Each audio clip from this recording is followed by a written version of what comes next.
Hello, everyone. Welcome to Saying the Stage number 20. Thank you for joining us. For those who are not familiar, this is a bi-weekly 5SP centric event. The main focus of this event is to, number one, keep the game in the public eye.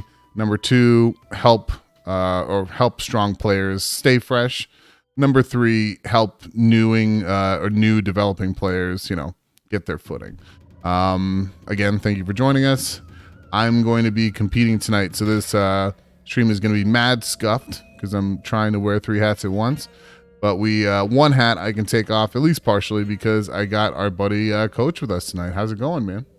Hey everybody, it's going pretty good. It's been a while since I've been commentating on Setting the Stage, but I'm looking forward to getting back in here commentating. I think everybody in here is a I guess multi-entering member. Yeah, for sure. I think we got one new player. That's Lucas. That's the one we're waiting on right now, who's actually a Brazilian representative. And for the most part, representation from Brazil has been sort of scant, though we do have Josephi tonight, who is also from Brazil.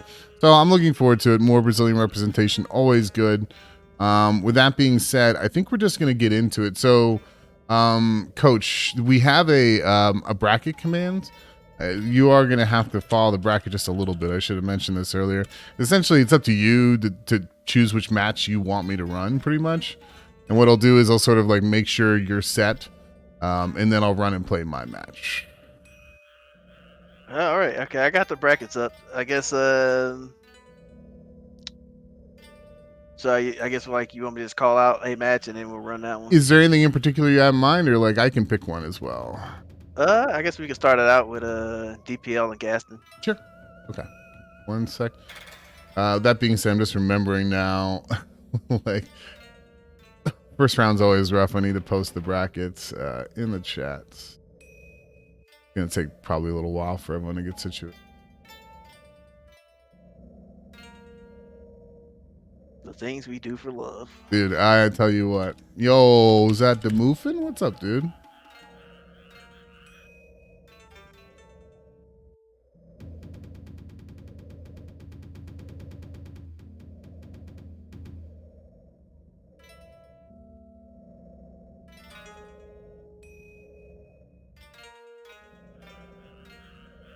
Yeah, welcome everybody. We'll have first matchup for y'all in a bit, so hang around.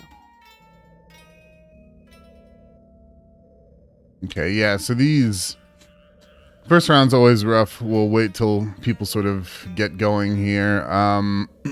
As I mentioned, tonight I'm going to be playing, streaming, all this stuff, so total disclosure, expect a scuff stream until we get to top 4, but I appreciate you all coming through. We'll have fun regardless. First match is going to be I think we said D.P.L versus Gaston, which should be a good one. Colombia versus Argentina. We don't see Darkus around here in our brackets much anymore. Maybe we'll see them more often now, but they did fairly well at what was it called, Vortex Gallery. I think they got top 8 losers with Mina.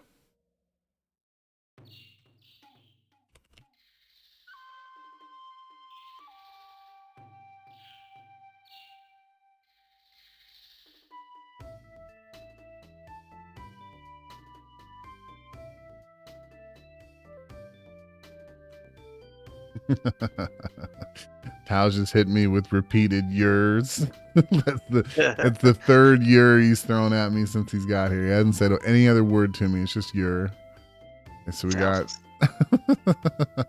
It could be worse, right? So we got Rindo and Tao in. I'm gonna wait to get the match we were looking for, and then I'll hop in the box. Okay, Deka and Ragnell are in. We're waiting on. Oh, let me let you know.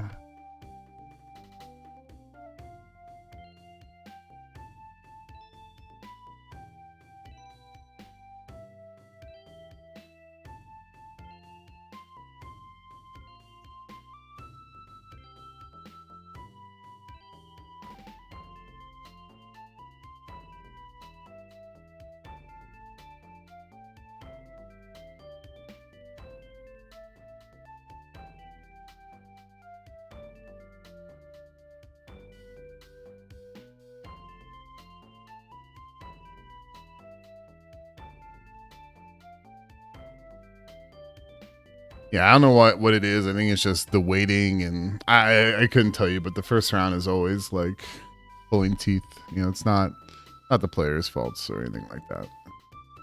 Getting everybody moving. Once you get them moving, it's all smooth sailing, but getting everybody moving it makes sense. Yeah.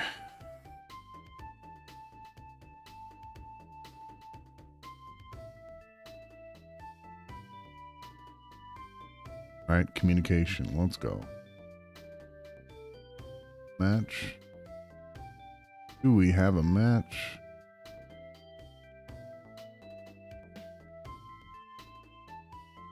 Coach, just for the record, I'm going to mute me to the stream, but I'm going to leave the Discord unmuted so you might hear me hoofing and hollering. I'll try and keep it quiet. I'll try to zone out any belligerents. All right, I think you're good. I'll keep an eye. But yeah, I think you're set. All right, so we got GS Darkus versus D.P.L, Mina versus Basara.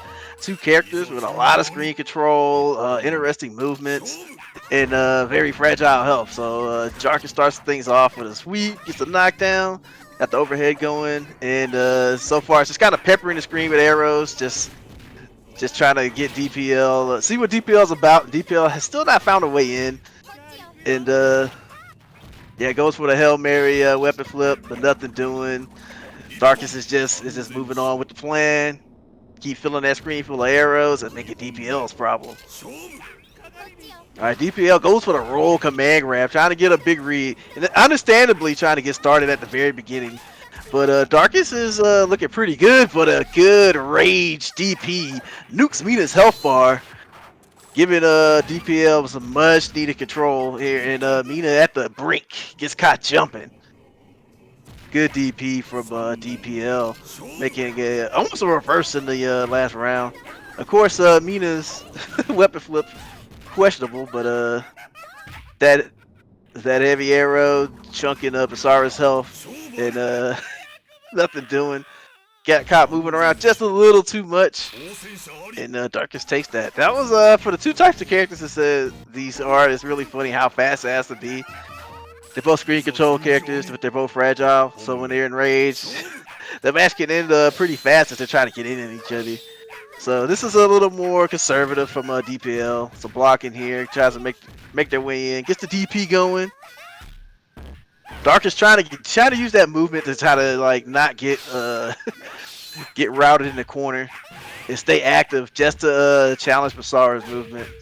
But Basara just hopping and having a good old time. D.P.L is doing much better. All right, gets the hop. Darkus still hasn't found the rhythm quite yet, but that heavy arrow hits the mark, and Darkus looks like back in control, blocks the DP, and takes the first round. This is a very high-octane match. It's actually pretty exciting. All right, dive kicks, hops, got it all. Just Darkus is trying to keep that movement up, and D.P.L is just trying to be a moving target. And I think that was a good opportunity to get a hit, but nonetheless, D.P.L does get the hit. All right, that run under. Chose the wrong arrow, so was not able to punish the DP recovery. Gets chunked for their troubles. Darkus on the ropes. Calls down the arrows. So still more or less just trying to get out of the corner, but D.P.L boxes them in. So tied up once again, looking like a repeat of the last game. All right, getting hops. And D.P.L is trying to snipe at those jumps, but it's always just a hair too late. But nonetheless, the blocks keep them in control. All right, I think Darkus was trying to get out of the corner, but was not expecting D.P.L to commit to going so far out. Oh, that was a big opportunity. In fact, that could have been the round win right there. Let's hope that D.P.L does not regret that miss. All right, using that weapon flip. It ultimately ends up as a positioning tool, but the upwards arrow hits the mark. Big punish on the weapon flip. Looking like Darkus show. We're gonna call the state of nothingness, and we get the E-Send. But Darkus still in it. All right, Darkus gets their own state of nothingness and had the arrow on deck to punish D.P.L for taking to the skies. And that first first match went pretty quickly for Darkus. Wow. And it doesn't really seem like anyone really dominated either. It was a lot of back and forth, but the nature of the characters just made it go by so fast. One match to watch, one set.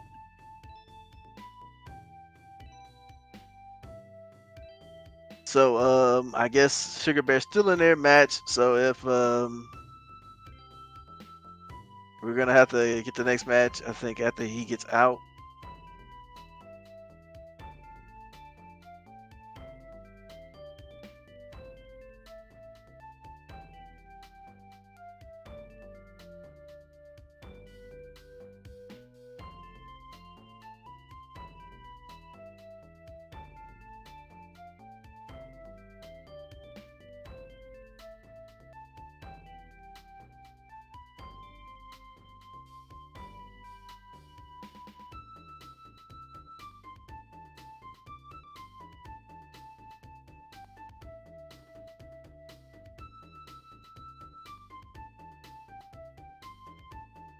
So please bear with us, folks. We're still here.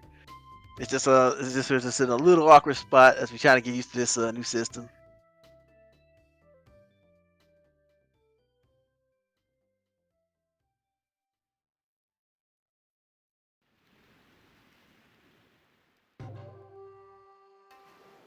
It's like GrayKnight is showed up, is in the lobby now, so I think they'll be playing their match.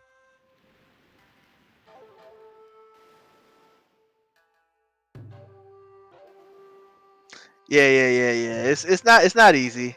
So we're trying to keep the community going, but we also want to get our games in and stay competitive ourselves. So yeah, we're gonna work the system out so it works more smoothly. But definitely appreciate everybody's patience tuning in.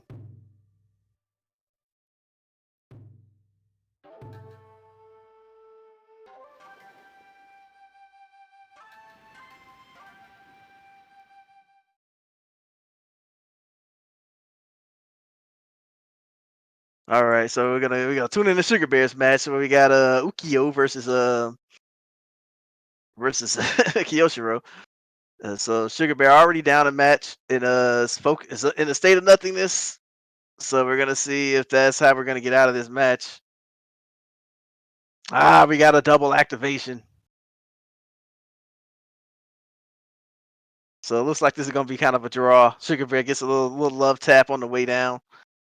So it's still gonna be a upwards climb, but that frog is a huge. You get the pursuit, and now now Ukiyo has the tools to reverse that in that short amount of time, but it's still hard to get around. Yeah, I'm commentating your match. So we got Sugar Bear up now, draw to 1. The clutch frog coming through for the Kabuki man. So we're all tied up. All right, we got Ganfleim just kind of playing some conservative Ukiyo here, looking for an opportunity. Not too keen to go run into a lot of Kiyoshiro's pokes. Just trying to find a big opportunity there. You got the 2AB, but Kiyoshiro not quite in the range to punish it. Block Tsubame gives Sugar Bear a good opportunity for a punish. The backdash spin checks Ganflame's approach. So Ganflame now has to make a big comeback here.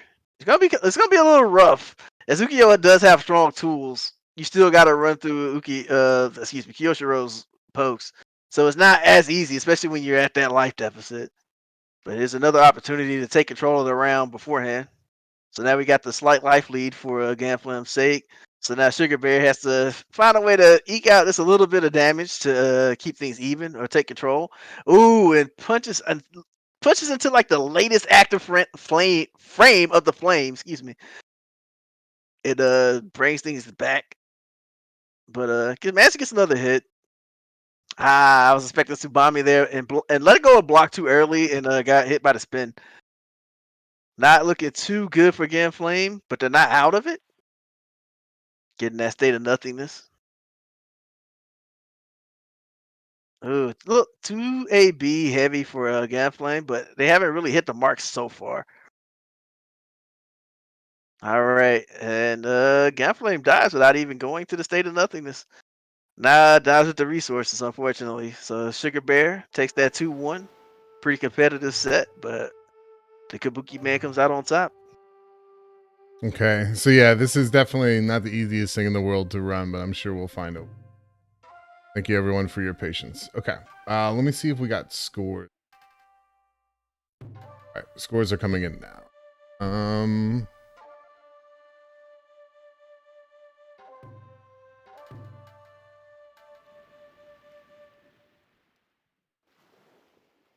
Okay, and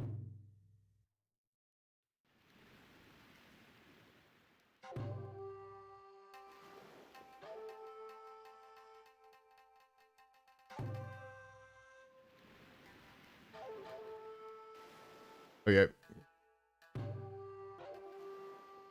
waiting for. Oh, what was the score for D.P.L and Gaston? That was 2-0 for Gaston. You're good. Round 2. So how about we do it this way, where Yeah. we do your match first, and then we'll pull aside. You can pull aside 2 matches. Say Or it again. I'm one. sorry. Oh, I said we can do your match first, and then we can kind of pull aside like 1 or 2 matches, and the rest will play, and then we can do this or something. Well, I just didn't want to. I just didn't want to run every single one of my matches. That feels excessive. But like maybe that's true. maybe there's. I don't know. We're still experimenting. Let's see. Let's see how it goes. Let's get Tao up there then. Okay. So we'll have Tao and Josephi.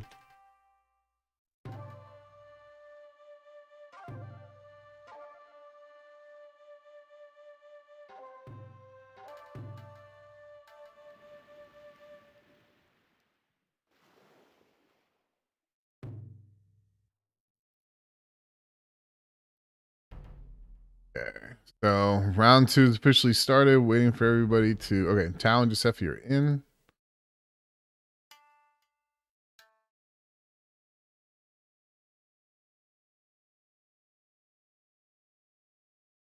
Okay.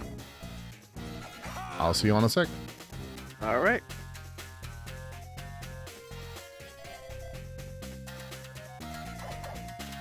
All right, so we got Taoism Gamer, aka Tao with the Galford, and we got Josephi with the Gyra, the big man. So we're gonna have this rowdy, feisty, fast ninja versus this man with a lot of big power, and stops the poppy call with a ground pound. And the ground pound does come in handy versus Galford quite a bit. All right, jumps over the poppy call, gets the command grab. What are we gonna do after that? We missed the pursuit, but no punish by Tao. The jump to AB, the big back slam, and then catches the whiff poke with the ground slam. Really good stuff from Josephi. Catches the command grab by Tao. Not a huge punish, but still in control. And there you go. That jumping elbow, excuse me, doing the work. Taking round 1 for Josephi. All right, Tao takes some space. Yeah, it's hard to anti-air that. You can block it and punish it, but that's the big role it has, is to kind of disrupt people who are trying to jump and poke you or anti-air you.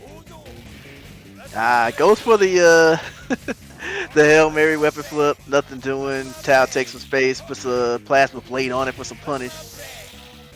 Yeah, so it has the mind to block the ground pound now, and that 5C punishes the jump in. So far, Tao's in control, but that jump to AB manages to bring the health back to a manageable level for Gyra. All right, backdashing to keep the command grab in check after the jump in, which is very common, and uses the jump in medium slash to keep Gyra out and take the round. So now we got Gyra in rage, and Tao not getting caught up too much by the ground pound. I say that, and there it goes. Yep, there it is again. There it is again. A punish this time for whiffing it. So Tao is not letting it go completely in check, but takes a big jump heavy slash for his trouble. Alright, Josephi struggling. Ooh. Almost got punished by that Galford weapon flip, but not quite. And Tao takes it I almost takes it home with the state of nothingness. This is that was interesting. I guess since Josephi didn't have enough state of nothingness lined up, I was able to manage to wait that whole thing out with a teleport, and then gets a nice little punish at the end to secure the game 1. Good stuff. It was looking a little murky there as Tao was jumping around and jumping into those jump 2 ABs, the jumping elbow, and it was not looking good. All right. Josephi backs up, gets the ground pound going, and Tao puts a big punish on the jump 2 AB. So we're gonna see if Josephi has a like empty jump command grab or something else to go with it. Here we go. Another command grab, and we got the pursuit this time, and the cross up elbow in a meaty ka. All right, not a big punish for that command grab because it has a lot of recovery. It catches Tao lynching with something with the very up close ground pound, and gets punished in the plasma blade. Ooh. All right, we go to throw. I wonder if Josephi was trying to do Ka or something and missed the input. But anyways, gets hit out of standing heavy, and we get into the command grab again. Tao's almost dead. One more command grab, that's it. If Tao had teched up, that would have been a punish on the whiff pursuit, but nothing happened. But does get a punish on the jumping elbow. Gets the sweep going low. Just trying to stay out of that command grab range. Poppy covering. That block we got to throw, so Tao is on point with these punishes, but one wrong move can be the end of it. It does the move technique again, but I think Josephi messed up the ground pound punish on that, but didn't mess up that ground pound. Good stuff. Tied up the rounds. All right, Tao jumped away. The hop goes right over Poppy. And we're getting a lot of those jump elbows in against the far seat on the whiff command grab. Good stuff. Sweep into the light pursuit. Tao trying to get some space, but Josephi pursuits. All right. There we go. Didn't punish the teleport, but punished the the whiff button. All right. Combo on the plasma blade. Josephi has to be real careful about jumping or pressing big buttons. No Eason. All right, we get a regular grab into the light pursuit, and that will take the round. All right. So round 2 is underway. See if we got, I think we had something fresh in there. Let's see Rindo and GrayKnight. I have no idea how far along they are, but we'll just pop in there and see what's first the matches close up. Sound good.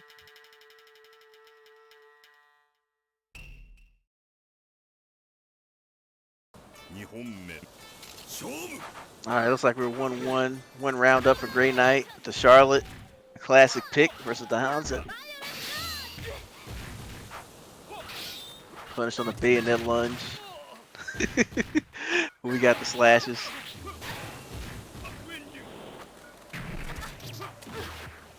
Rindo Jo making real good use of the fireball coverage, but runs into a DP there.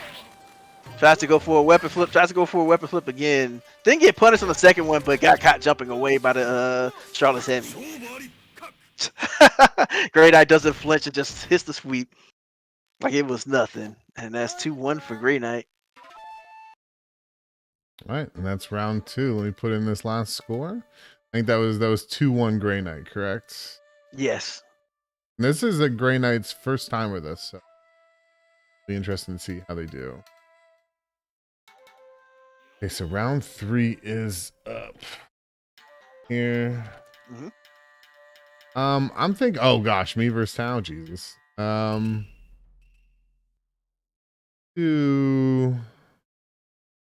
we might as well just do that. We might as well just do that. All right. All right.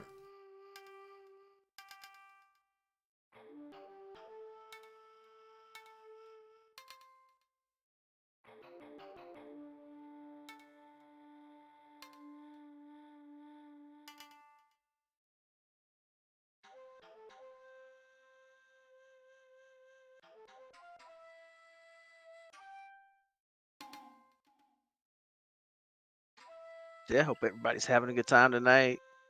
Having some good matches of Samurai Shodown 5 special.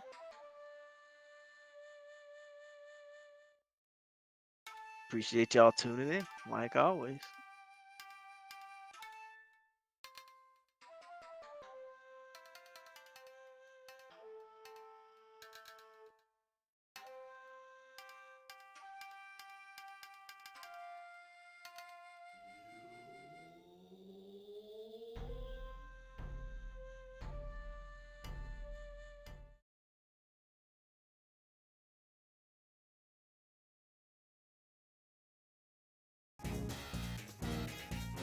Alright, so we're gonna have the streamer T.O. himself, Sugar Bear, versus Tao. This is I guess what you one would call a DMV classic as far as 5 special goes, as they've met in many of grand finals.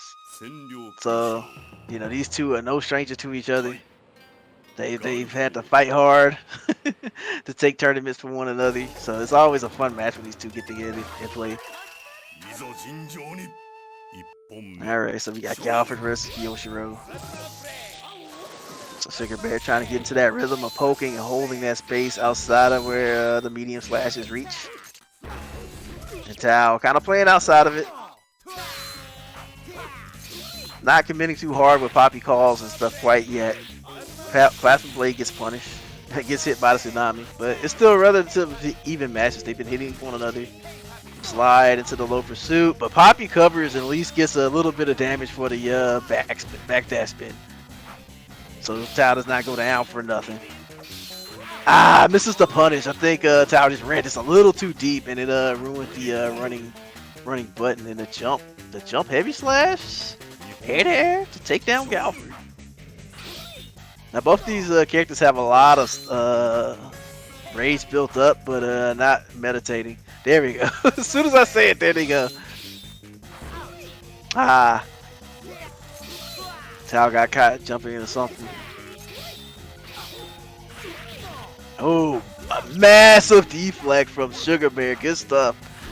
Gets a good chunk of damage and pushes Tao to the corner, but Tao makes it back over to the weapon, but Galford does not have a high priority into picking up a weapon. Still has the poppy calls, the plasma blade. So there's still a lot that can happen here. Tao's gonna take some time to get a little meditating in. Alright, got the run into the low pursuit and the throw. Are we gonna pick up a weapon? Nope, the poppy call goes for an overhead afterwards. And there's the grab. Calls Poppy for cover. Not quite caring about the weapon. Trying to keep Sugar Bear on his toes.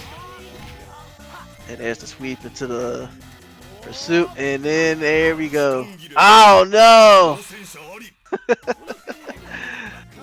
The move came out too fast. And unfortunately, Tao got stuffed out of state of nothingness. It's very unfortunate. I think that was one of the times you probably should have just picked up the weapon, because you probably would have been able to hit Yoshiro from further away. But nonetheless, Sugar Bear on the board, 1 up. Alright, blocks the tsunami, runs in, gets the sweep. Pulling pressure on with Poppy. And running in and blocking, checking for pokes. Tao hanging on more conservative side, not trying to press too hard in the Kyoshiro space. Oh, goes for a grab and gets it's Sugar Bear with the clutch duck.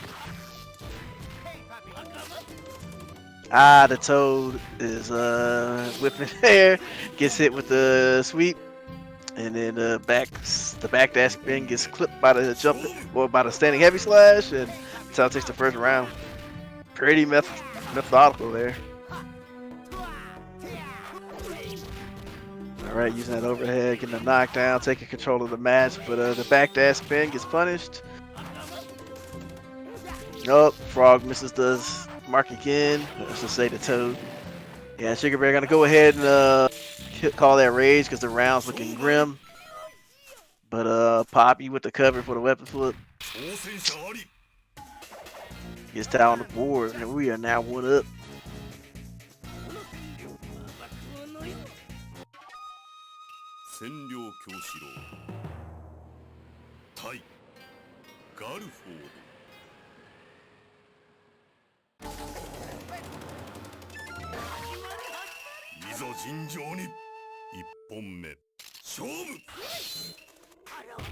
All right, falls, runs through the recoil to get the grab.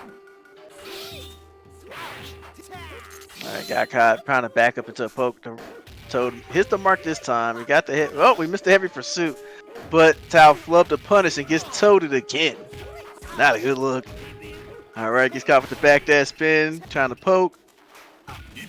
And Sugar Bear, I'm pretty sure that was a punish on the whiff pursuit. So Sugar Bear gets on the board pretty fast. Get that heavy slash going. Tao trying to do some zoning here with the plasma blade while getting some gradual space. Manages to get the grab. Poppy covers, gets the sweep. All right, so it looks like Tao is more or less in control. Getting hits, and kind of weaving in and out of Sugar Bear's space, but that whiff the pursuit may cost him a lot as as Sugar Bear hits his own pursuit. But the backdash spin read on Galford was way off the mark there, and Sugar Bear lost that round. All right, clipping with the bar medium slash. All right, Sugar Bear coming off the top ropes with that universal overhead. Yeah, both of these players looking for a grab there and that little scramble, but and again, but nobody quite comes out the winner. All right, Sugar Bear's pokes are dominating here.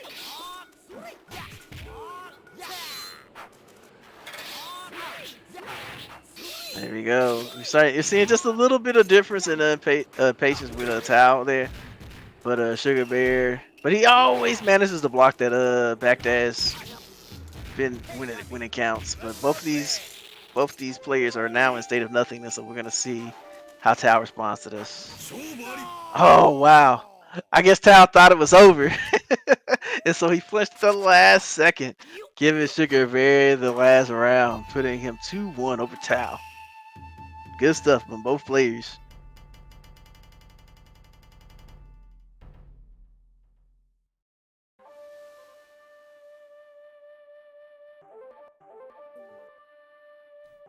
All right.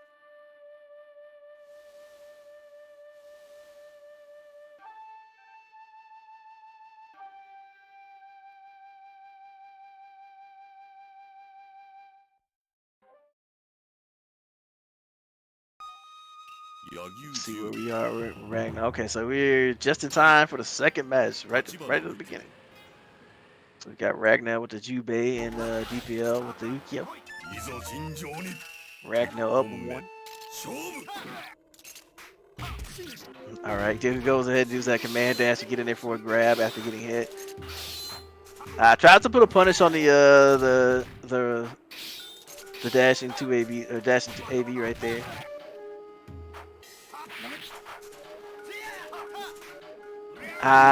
With the throw just a little too early, giving Ragnell opportunity to get a punish of their own.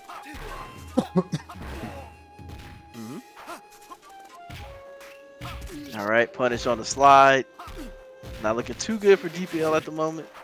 Runs into a fireball, just trying to get something started. And when you run too recklessly versus Jubei, you're generally gonna run into a lot of stuff. All right, both checking each other with dashes. Now they're both going for the throw, and Ragnell comes out the winner there.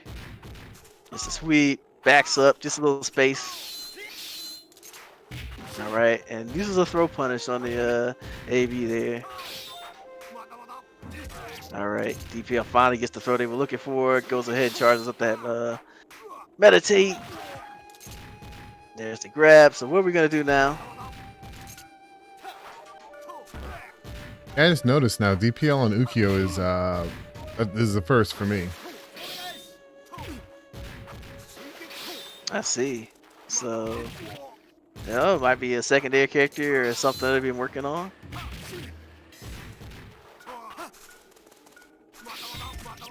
All right, excellent throw from D.P.L. Exactly what they needed.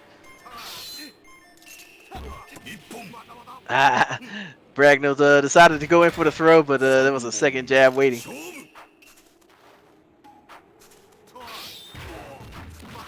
right, yeah, that running heavy slash on Jubei gets punished. Not too heavily, but it did. It should be a punish. Yeah. Hikido Ukio. All right, running C hits the mark right there. Running AB. Oh no! Oh, good punish from D.P.L. and activates. Oh yeah, yeah. It was mid hop, so I understand why he went for it.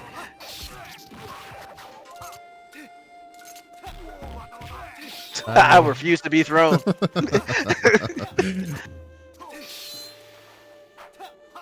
Oh no! Oh my! Use your bar, bro. Oh, okay. Okay, yep. The overhead goes over the slide. Good old airborne Juve for the rescue. All right. Ragnell 2-0. Round 3. Yep, we're zooming. 8 rounds. This will be the 4th. Okay.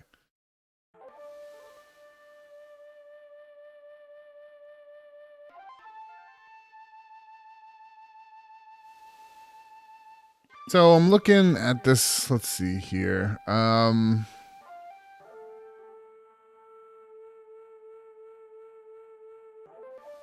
think. Yeah, well, I feel like we've. Well. We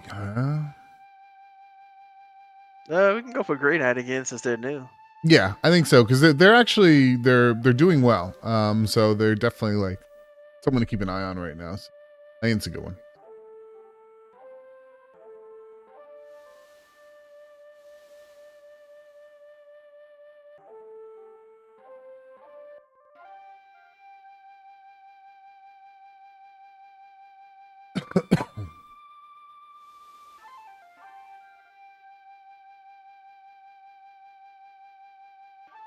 Now we wait.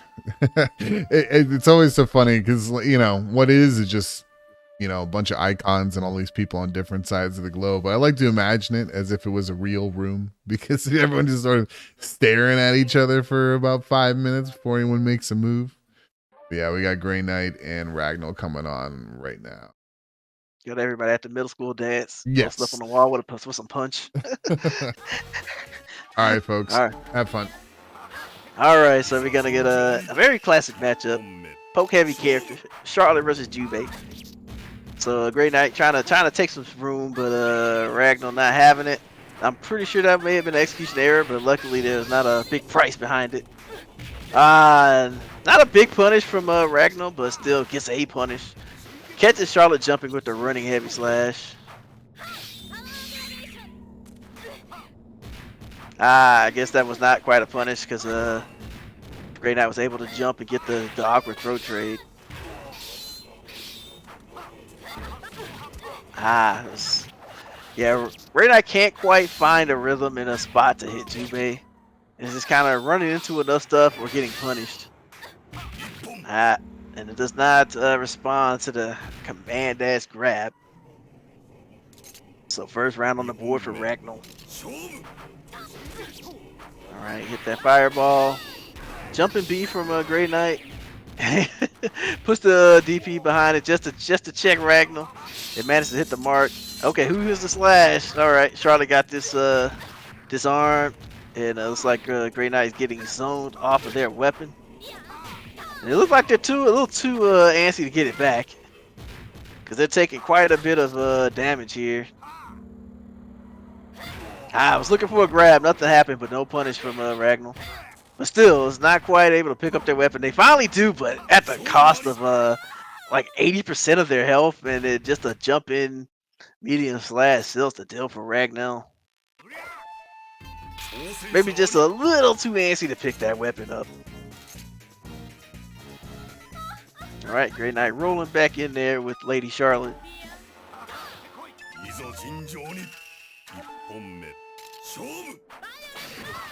Alright, yeah, Ragnell starting out to get some space, but we're trying to come back in, run us into a bayonet lunge. But GrayKnight with the whiff DPs, this has been kind of a theme, so I don't know if they're messing up a fireball input or something. But we shall see. And the up close bayonet lunge gets punished with the grab. Alright, comes from the top rope. So we're very even here. But still, a very weak punish from Ragnell gives GrayKnight an opportunity to stay in the match in a heavy slash. catches Jubei by surprise. Jubei's on the ropes. Goes for a weapon flip.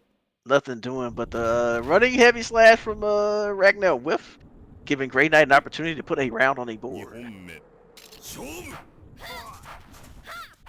Yeah, Ragnell typically starts out the round by pulling in space and then going in after the opponent after seeing kind of what they do. DP hits the mark there. Fade away, jump, medium slash. No punish on the weapon flip, so Charlotte's generally still good here. GrayKnight working with a rare life lead. But Ragnell chipping down at it. GrayKnight not gonna let them have it too easily. All right, nice trade. Works very well for GrayKnight's favor, but now GrayKnight got thrown into the corner. You were more or less even on health. All right. So the overhead whiffs there, giving Charlotte a chance to throw, but it was still kind of an awkward timing. So Ragnell kind of takes advantage of the chaos and comes out ahead on a match that they were pretty behind in. All right, bayonet lunge, check that spacing. Which I don't think is a bad idea because Ragnell is a pretty big fan of the command grab, but just gotta be aware of the spacing. Alright, trying to poke now. And can't quite find the space to land their pokes GrayKnight. And so Ragnell as Jubei has been getting a lot of mileage in those fireballs and their own pokes. Ooh, it comes up on top of the bayonet lunge. Tries to run in for another grab and gets a Charlotte heavy, but the sword gauge is pretty low, so not a huge punishment there.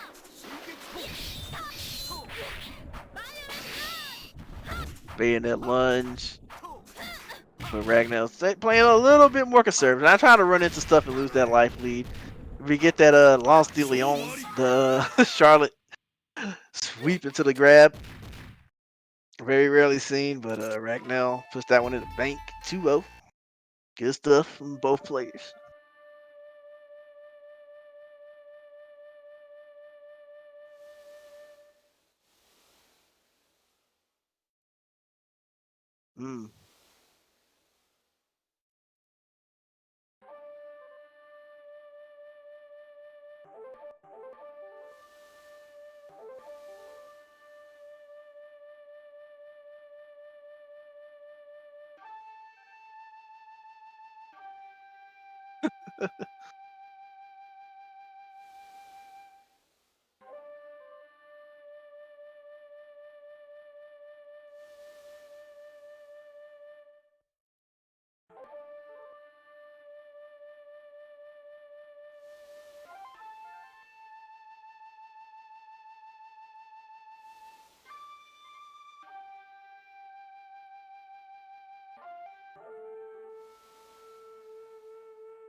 Hey folks, so I'm actually trying to connect to my opponent Darkus right now. It's not cooperating. We're just trying to figure it out. If we do get in, we'll watch that. If not, we'll move forward. Okay. Be all in a second here.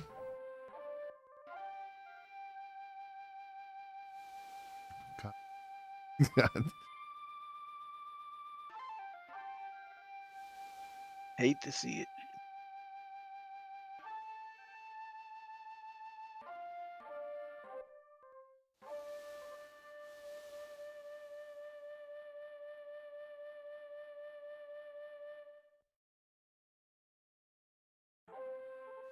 All right. So yeah, we're gonna have to flip a coin, folks. Shit happens.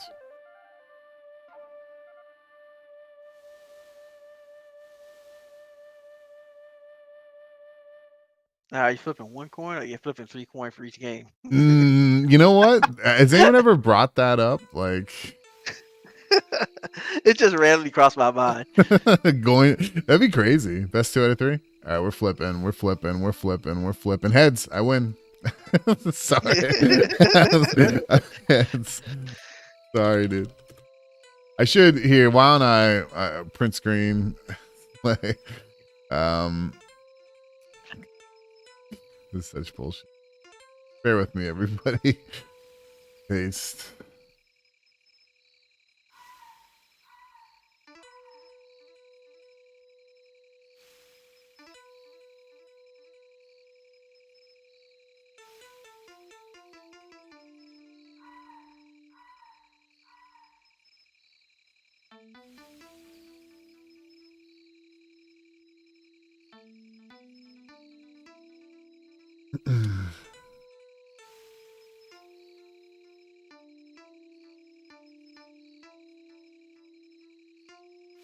Okay. All right. Sorry about that, everybody. I want to do a screen cap because that's whack that we had to do that. But like, hey, this is sort of like a local. This isn't that serious. We're just trying to play some games. Sure. So okay, see where we're at here. Guess I'm just gonna call that.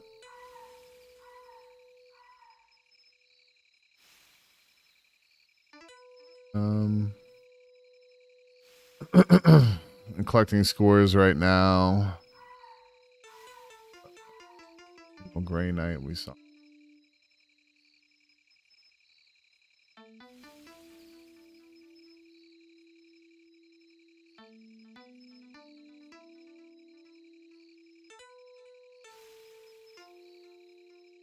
Deck. And no Ganfleim.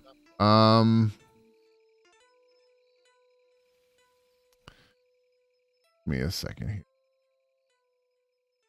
Or I have a feeling what might have happened. Yeah. Okay. I think that's the end of Ganfleim for tonight. Definitely appreciate them coming through. Unfortunately, it looks like they had to dip, but it happened. So I feel you're gonna take that.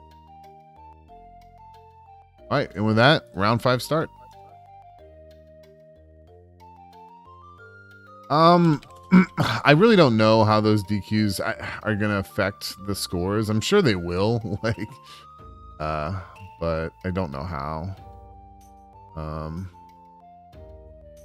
I guess we're gonna learn tonight, right? Yeah, current record right now is or the standings, top 4 is myself, then Darkus, then Tao, then Deka, Ragnell, and Josephi are in a 3-way tie. So definitely a lot of competition right now for that final spot, but a lot can change. I mean, I've got 4-0, Darkus is 3-1, Tao is 3-1, like still early goings here. Who knows how this is gonna hash out. So we got, you know what, speaking of which, Tao versus Gaston Darkus is a match this round, I guess. Yeah, we didn't see Gaston last round, so let's see that one because that's sort of it's kind of an important one. All right. I'm gonna be fighting Ragnell.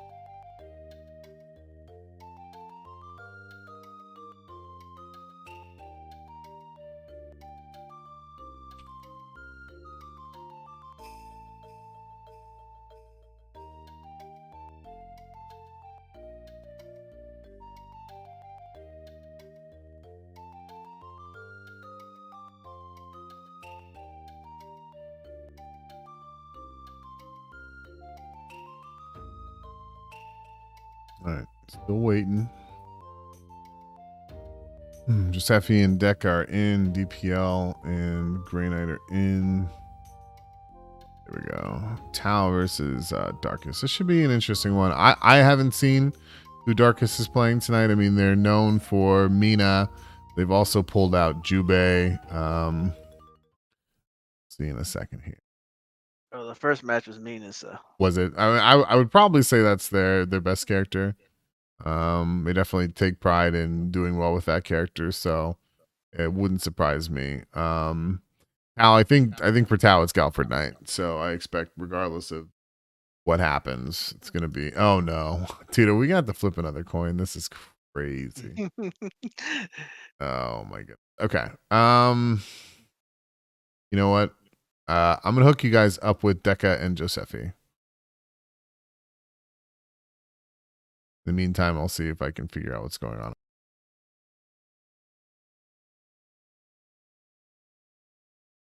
All right, so we're jumping in mid set. Josephi versus Deka from Death Cult. It's like we came in just in time to see Deka get a dub on the board. So we got Josephi versus with Inja, and Deka with the man on the box, Hal Morrow.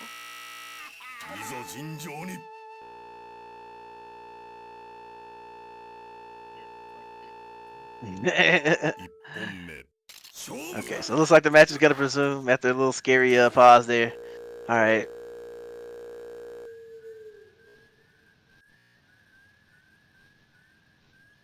Yeah. All right, I think he's going for it. Like you said, it's locals, but just trying to have fun, learn. All right, so we got the pursuit from Ninja, a punishment on the whipped heavy slash, and we're back into action. All right, throw off the jumping. Use that time to meditate.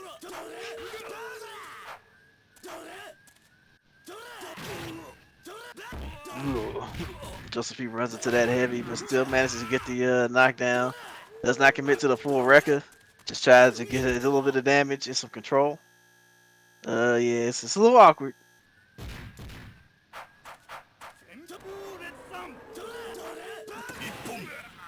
Alright, I wasn't sure if that was a trade or not, but it's like Josephi got the first round. Hopefully their connection's doing alright. Alright, the jumping heavy slash. Alright, goes commit to the wrecker and manages to get it. Yeah. One of the most highest reward hits in the game, and comes in with the early jump heavy slash to catch Deka in the air. It gets the second game. All right, Deka's rolling back in there with old How.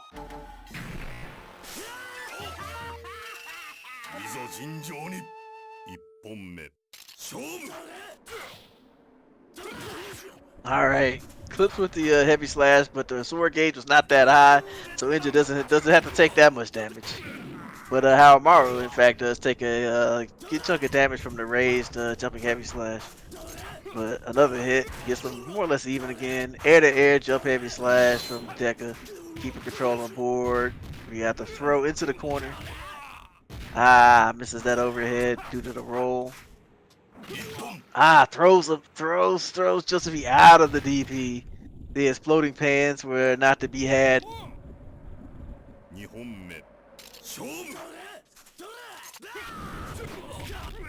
Tries to punish that with the heavy slash there, but nothing doing. Alright, gets the trade into the heavy pursuit. Jumps out of the corner. So we're going back to mid-screen. That raised jump heavy slash is really strong. Just chunking down Haomaru's off bar. Alright, both of the characters are enraged now. Oh, runs into a heavy slash you hate to see, especially in a raised version. And another one as a punishment, but the sword gauge is low enough that didn't mean the end of the game there. Alright, run under grab. Gets Deka in the second game. 2-1, Deka Fumo Death Goal.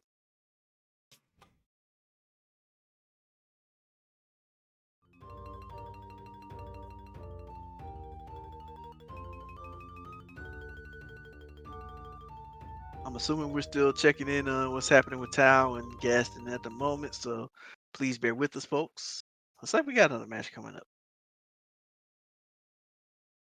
See what it is.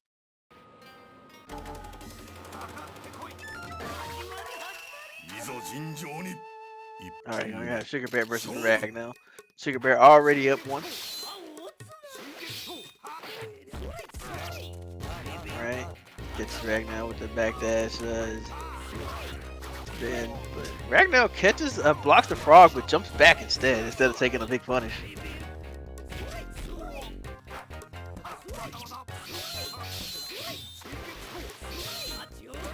That floaty jump from Kiyoshiro, not quite enough to punish the fireball, but does the pogo lunge there and takes the round.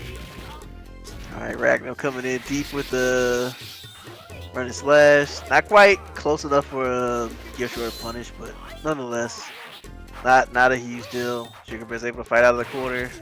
Ragnell tries to come in, assuming for another throw, nothing doing.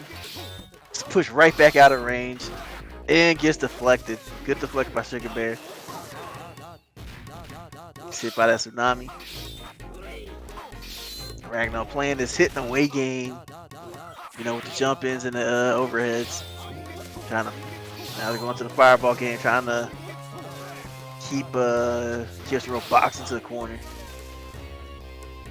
but still so far Sugar Bear's in a lively, so Ragnell's taking some risks, which don't pay off as Ragnell runs into an overhead, giving Sugar Bear 2-0.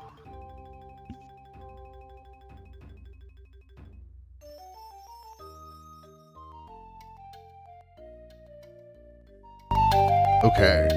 All right, so we're back. I need to check in on Tao and Darkus. I don't think that they played.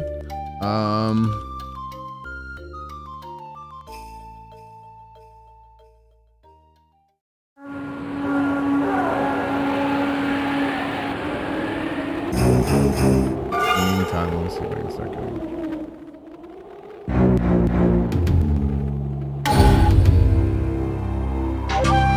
What was Deka, Josephi?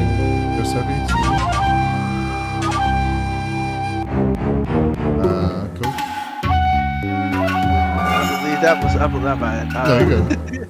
I was drinking some water. I believe that was. Gosh. I want to say it was 2-1. How did that happen? Oh, thank you, Josephi. I guess the music got cranked up.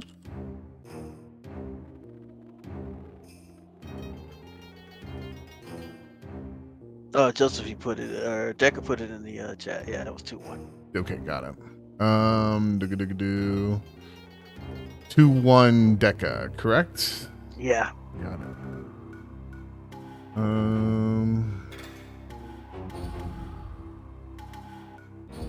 think Tao and Darkus are still trying. Okay, I see Deka there. D.P.L, GrayKnight. Got it. And then I don't see Ganfleim. I'll give him till the end of the round just to see if he does show up.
Just want to thank everybody for tuning in with us thus far. We're still investigating one of the matches for this round, but we'll have another one come up soon.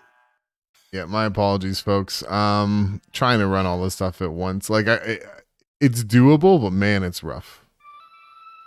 Now my chat room's getting all okay, there it is. Conflicts brewing. Okay. So yeah, Darkus is gonna have to take the DQ on that one. Tao's gonna win. No sign of Ganfleim, so Ganfleim takes a DQ on that one. Okay. Round 6 start.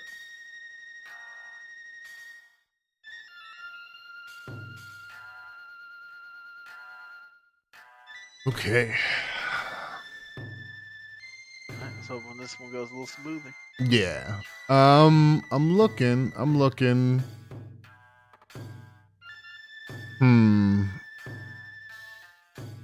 The ones that are popping out in my mind are Ragnell and Josephi, GrayKnight and Deka, Rindo and Gaston. We can do me and D.P.L as well. I'm open. If Gaston's works, I don't mind doing that one. Oh wait a minute, hold up. Gaston might have understood.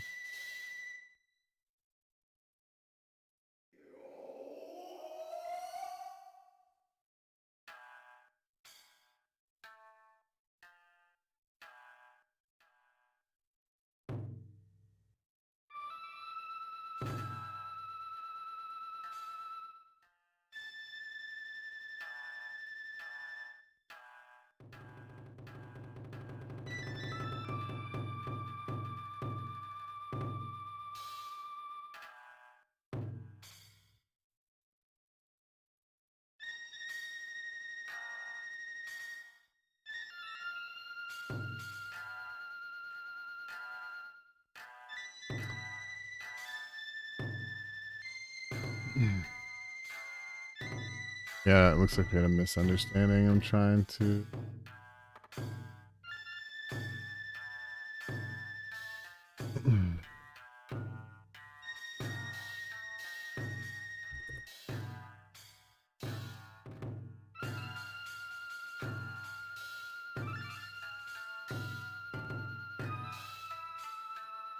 Sorry, everybody. Jesus. All right, let me get you a match. My bad. All right. No worries.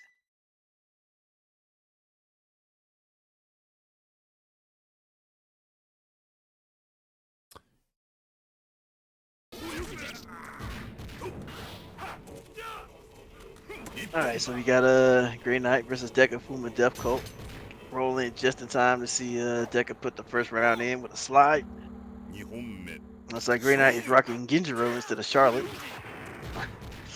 Alright, not a really strong punish on the whipped heavy slash from Halmaro, but it was still one nonetheless. Trade out of the Rekka and GrayKnight commits. Well, who like a trade? But anyways, GrayKnight committed to that one. Managed to get something out of it. Little card zoning. Catches Deka doing something with the DP there. So now that Deka's got the throw, we're gonna back up just to get a little space. Managed to get a big whip punish, and yet another one on the whipped weapon flip.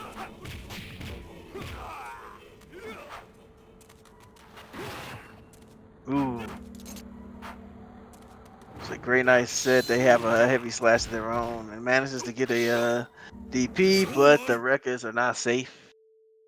When you don't have the room to cross up, you get a lot more of a generous window for punishment. So Deka, one on the board. GrayKnight rolling back in there with Genjiro. With Kiddo Genjiro. Big whiff, but no punish from GrayKnight. Takes a follow-up heavy slash, but again, the sword gauge was down, so it was a fairly light punish considering. Alright, trying to get those slashes going, but that heavy slash does a lot more damage. Deka was not expecting the third Rekka move. Alright, we can jump into the grab. What we got next? Waits for the DP and gets the full-on combo into the overhead slash.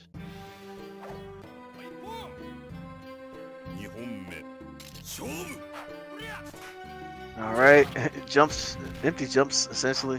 Whiffs the button and gets thrown. Big heavy slash punish there. Alright, Deka not commit too hard. GrayKnight trying to find some kind of way to get some damage in, but that rage is gone. It goes so fast with Genjiro, you know, his hits hurt quite a bit, but it doesn't last too long. It catches Genjiro mid-jump. One of the classic Halmaro moves that catches you flinching from like the very tip of the heavy slash range.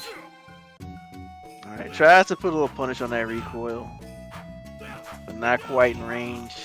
Deka's still looking pretty good there. It's a DP, not much damage, but it gives GrayKnight the corner. But I'm not quite sure what GrayKnight is looking for, but whatever it is, they can't seem to find it. As Deka Fumo D.P.L finds the game number 2.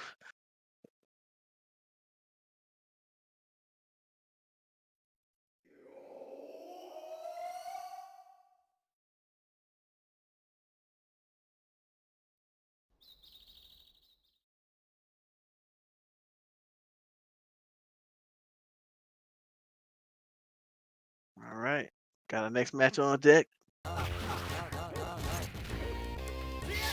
right, so we got Ukyo versus Galfleim.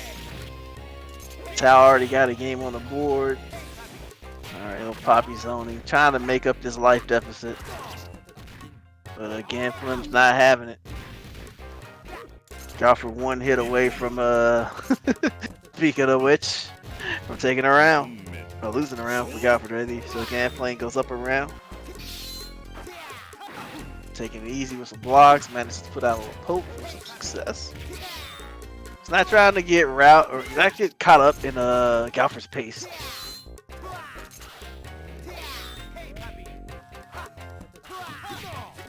Very slow play from Galfleim's side. He's using that life lead to their full advantage.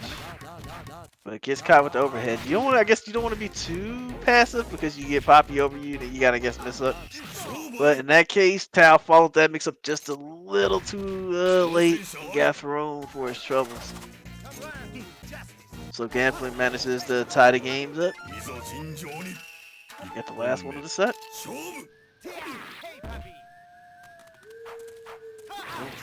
Going for the throw. Ganfleim doing the hop. Just that running grab. Catches Tao low, looking real good until Tao gets a throw of his own. Ooh, beautiful hop. It comes down with the medium slash into plasma blade punish. So we're going a lot of back and forth here. No one's quite taken the grasp of the flow of the match quite yet. Ooh. That Ukiyo crouch heavy slash is no joke. Alright, we get the air Tsubame.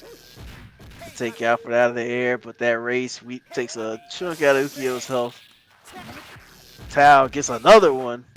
And Ukiyo's one hit away. Well, I should say two. Hit away from losing the round.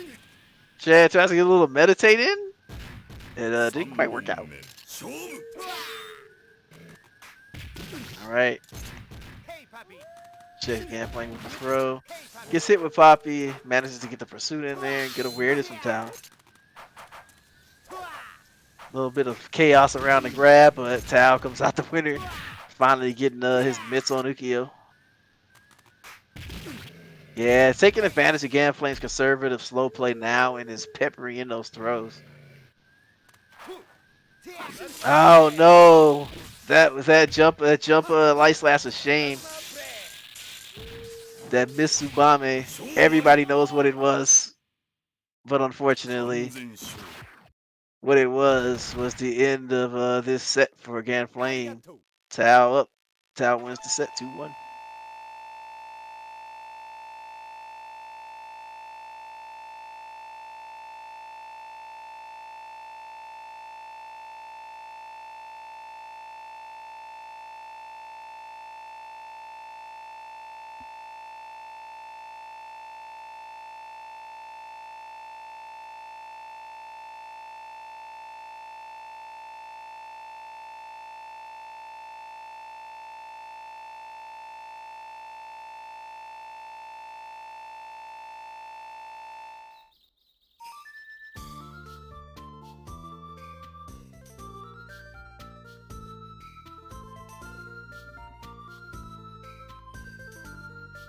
Right,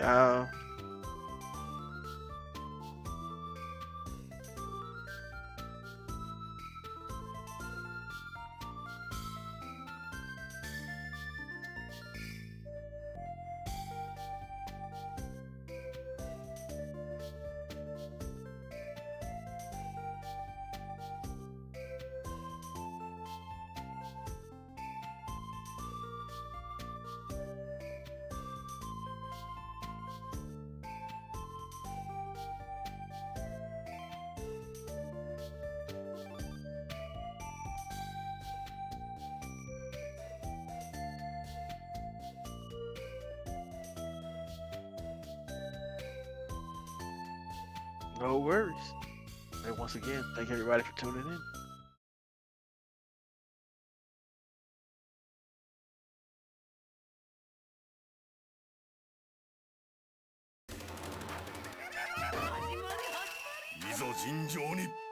Alright, so you're gonna have D.P.L and Sugar Bear.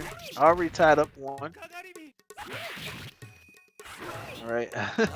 Already a big heavy slash from Kyoshiro puts Basara on the ropes. But ill time meditate. Her Sugar Bear, big chunk to the face.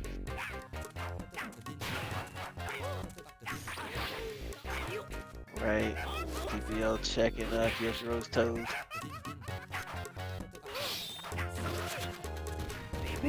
That air spin does the trick and manages to get the punish on the pinwheel.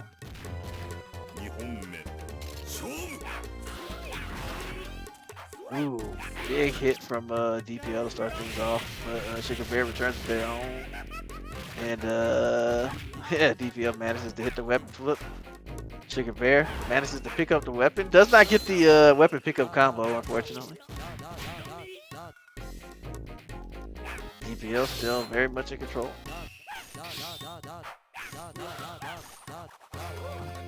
Ooh, Sugar Bear tries to whip punish, but just a smidge off with a heavy slash. And D.P.L continues to be in control of this match. Taking a few little hits here and there, but I was about to say nothing big, but then the Toad came in the heavy pursuit, brings Sugar Bear right back into this game. And that overhead is doing a lot of work for Sugar Bear today.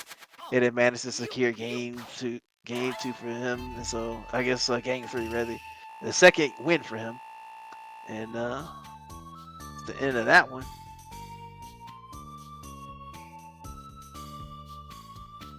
Like, good stuff for D.P.L. That was like the closest I think one of our sets has been in a long time. So good.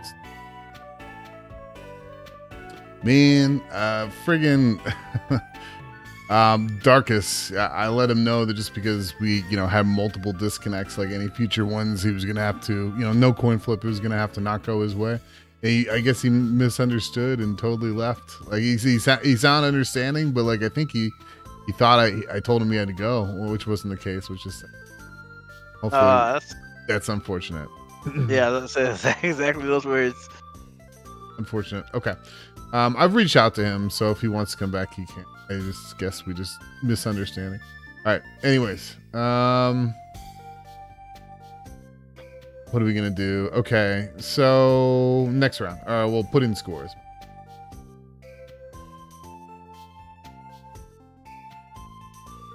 So we're gonna do 2-1. GrayKnight versus Deka. Do we have a score there?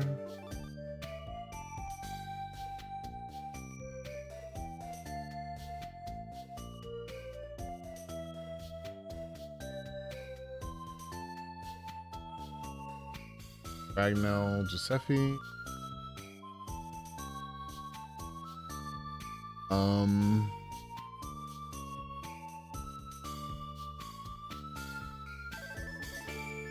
Ganfleim.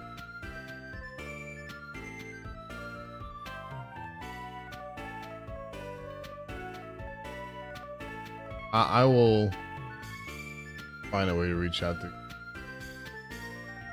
misunderstanding. Is it happening again? Okay. I want to make sure. All right, so round 7 now. We're getting close. We're almost to the top 4. Looking at it now, I think it's changed dramatically just because we've had some issues.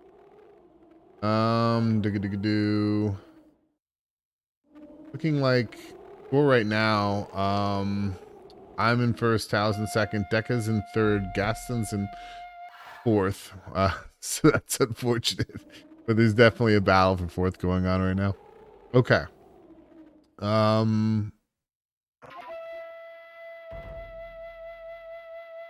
Have we not seen a lot of Rindo tonight? I don't think so. I think we caught them at the end of a couple of games, but none from the start. I don't believe. Okay, so let's do that. I will fight Rindo on stream this round just because I'm seeing now that I don't think he's gotten games in, so on stream that is. That's my bad. So we'll do that. Send it your way in a sec. All right.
Jo.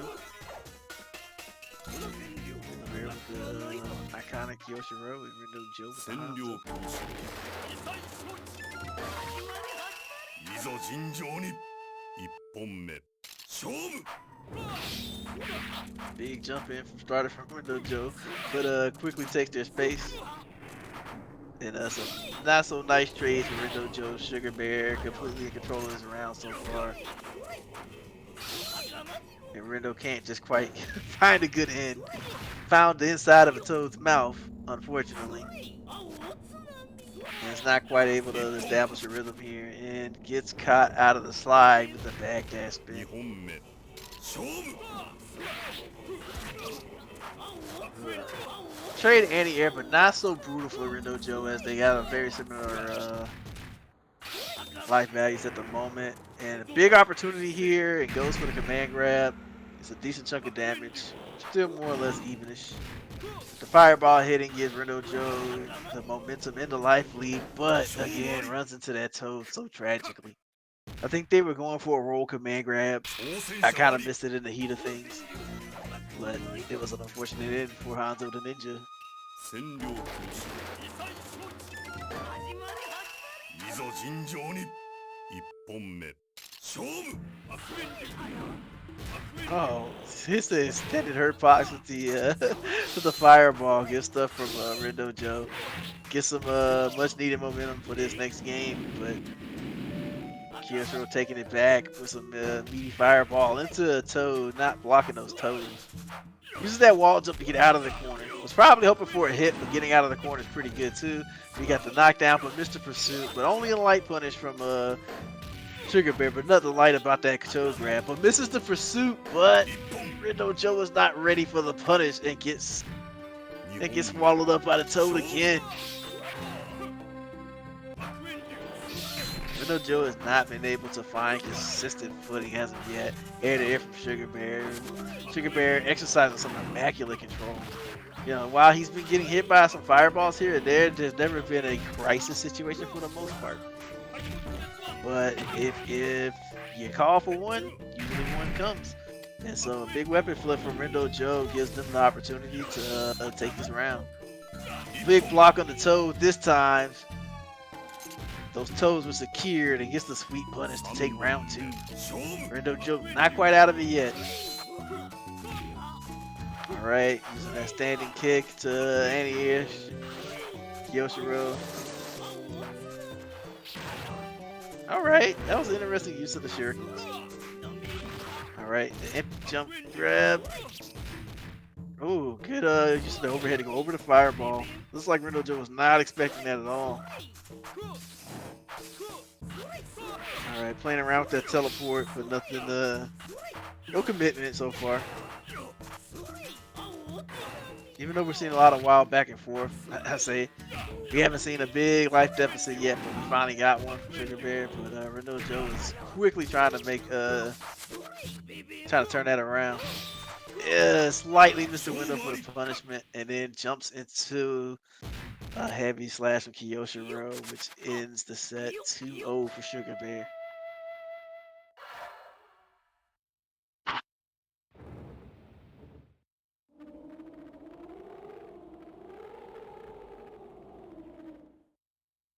Yo, Rindo, GG's, dude. GG's. Ugh. Man, trying to do this all at once is very difficult. It was tough. Thank you to everybody who stuck with it. I know that the stream's a little scuffed, but we're almost at top 4. Things will smooth out a bit after that. Okay, let's just sort of see where we're at. Okay, Josephi and D.P.L are still in.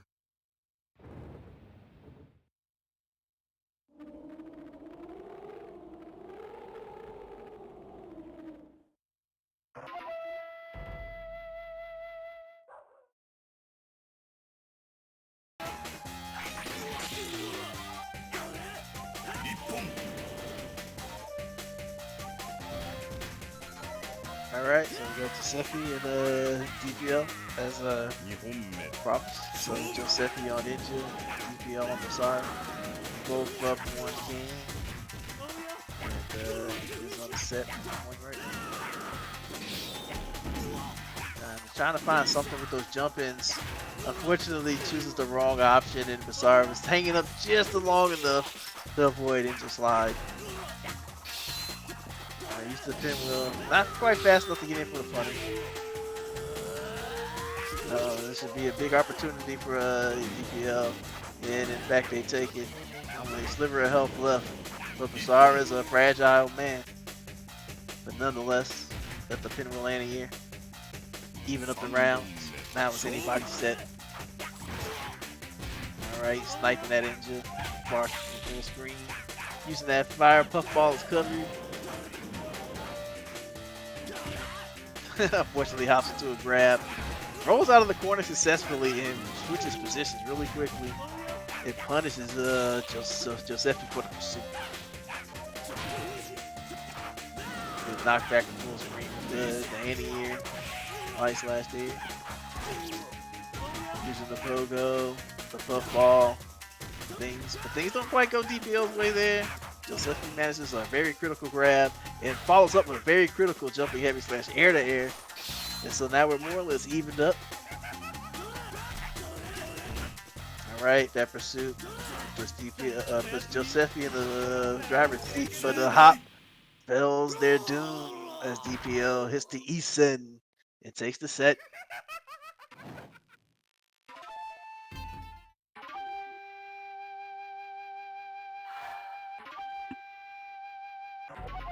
So with that, I think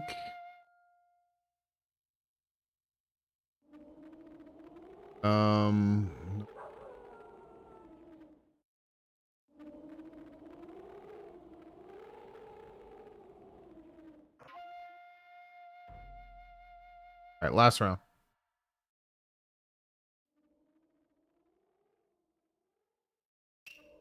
Okay, so what do we have? What's the standings right now? Kind of been a little bit messy tonight. So we got. Oh my goodness. Wow. I think someone. What? All right. I think of good matches. You know what? Let's do Rindo versus Ragnell. I know we just did a Rindo, but I think there'll be a good note to end the this portion. Sounds good to me.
Alright, next match coming up. So we got Rindo Jo versus Ragnell as stated. Hanzo versus Juve.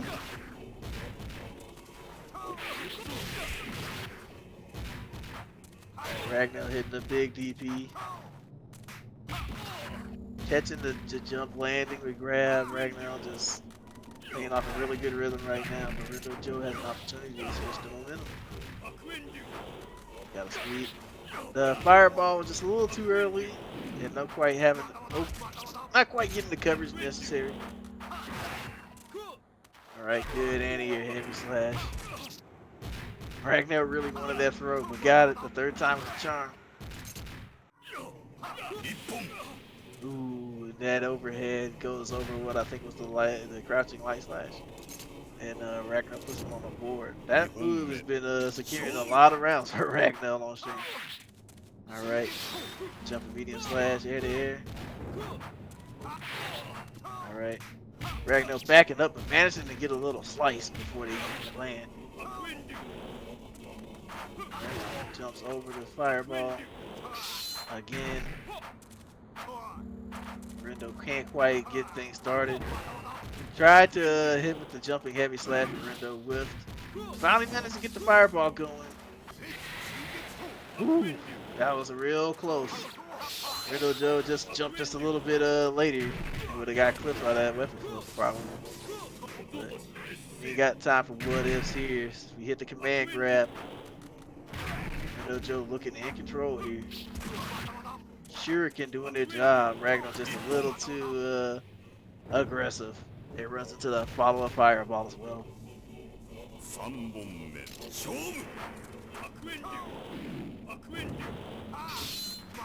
Right, Ragnell puts the fireball, gets the block jump in, but his Rindo comes out the winner of that exchange. Gets the jumping heavy from the teleport. Gets the shurikens. So Rindo Jo's tricky and agile movement is paying off in dividends here. We got the running command grab, something we don't really see a lot of.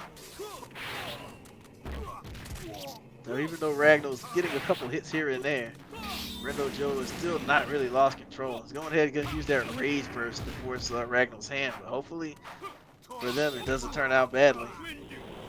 Alright, uses that low kick to just kind of take the momentum back and gets the jump in the first game. 1-0 for Rindo Jo.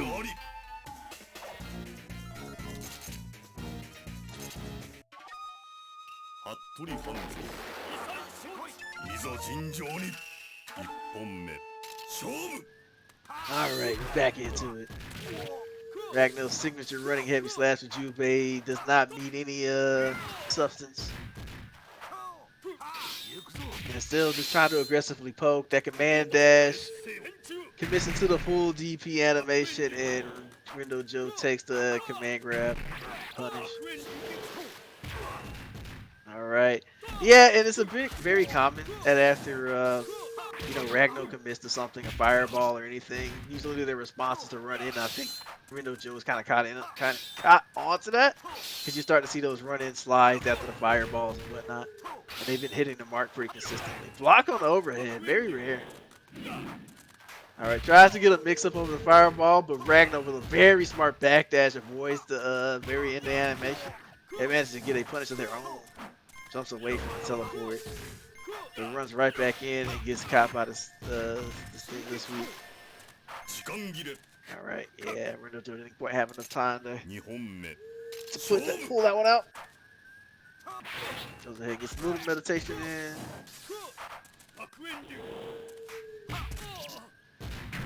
Ragnell calmly going up for the grab, but then immediately taking a jump C into a sweep, into a pursuit. Right, mixing things up a little. Ragnell usually goes for the throw after the command dash, but went for the low that time. So both of these players are mixing things up enough. Whip on the slide, but big happening in. Both of these players just kind of working the chaos, and again another round for the Jubei overhead. Putting Ragnell on the board. You want to.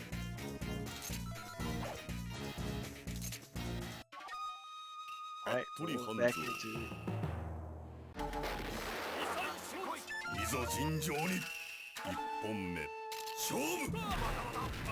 Ooh, round start sweep. I guess Ragnell was waiting for that fireball to go a little bit further, but it was not the version they were expecting, and Rindo Jo takes advantage and gets the command grab. Very smart stuff. Rindo Jo in control of life lead right now. Just went a little too early with the sweep. Nonetheless, no big punish. Ragnell trying to land, but the spacing not quite there for most of these hits. So you've seen a lot of lifts. Runs to the fireball, but does not get the turn. Commits to the jump in anyway, and Ragnell commit to a little digression of their own, getting the throw. Backing up just a little bit to slow the pace down before running back in.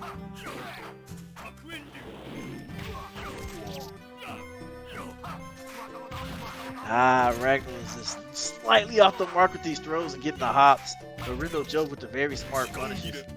But that last second throw gives Jubei the help lead for the timeout.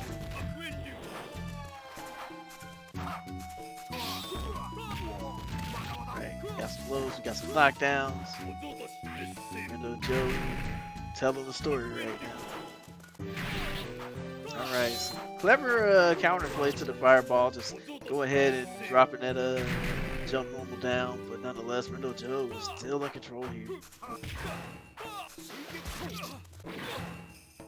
Still keeping the aggression of getting hit, but that aggression is costing Rindo Jo a lot of health and giving Ragnell opportunity to turn things around. It goes for the air to air before the wall jump, but gets caught by the command grab. Securing the second round for Rindo Jo. And now we're set point for both players. Ooh, that teleport was not where Ragnell was expecting to be. Gets caught by the low sweep out of the teleport. Alright, bad both players just kind of running in, doing trying to commit. Ragnell usually going for the throw in that situation. And Rindo Jo coming out ahead because of that. Alright, got the sweep. Okay, you got the running slide there. Rindo Jo doing getting a lot of mileage out of these lows. And then we go into an overhead, which I think Ragnell finally brought out the parry. We're seeing it more. Trying to stop Rindo Jo, but it's not working. Gets kicked out of the state of nothingness. But that Isen catches Rindo Jo out of the fireball animation. But now, and there it is. Gets caught out of the command dash. Medium slash into the Isen sends Rindo Jo another winning set.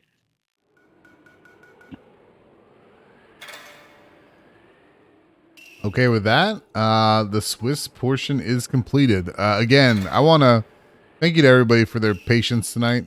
It's definitely it's tough trying to do all this stuff and compete. So I appreciate you all being patient with me, and thanks to the coach for his help so far. But we are not done yet. We now move on to the top 4.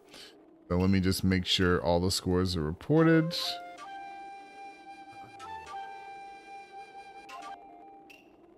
Okay. Let's see the results. Yep. Okay. So here is the top 4. Going to be myself, Tao, Deka, Fumo, Death Cult, and Rindo Jo. This is a fun one. I think this is Deka's first time here. He definitely deserves it. I think he beat Ganfleim this tournament and the one before, which is no easy feat. So he's slowly but surely been improving over time. And regardless of the rockiness of parts of this bracket, still 100% deserved. And the same for Rindo Jo. He's been, I don't always get to see him, but I know he puts in time. He's been working with his local community in Texas. So really cool to see both of these guys here. So good stuff. Oh.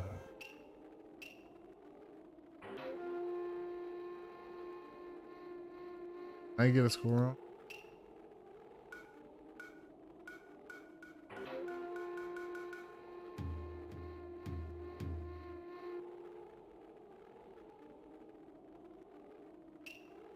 Oh.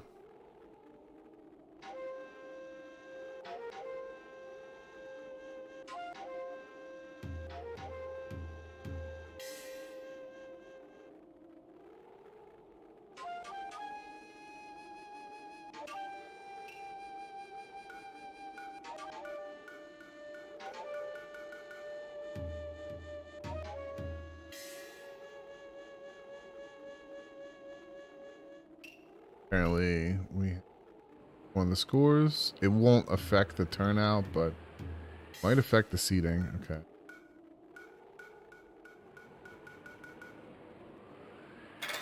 Deka having a lot of success. Beats Ganfleim and Tao tonight.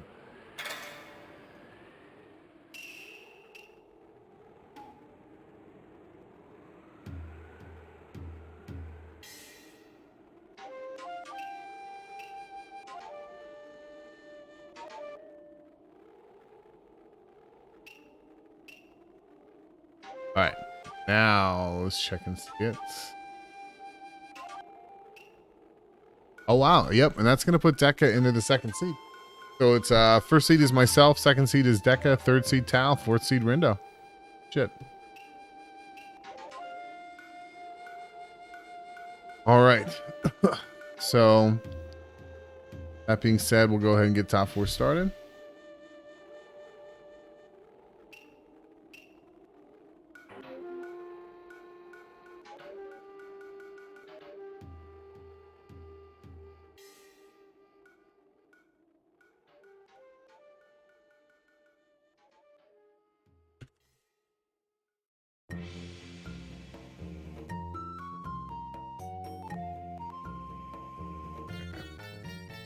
So I think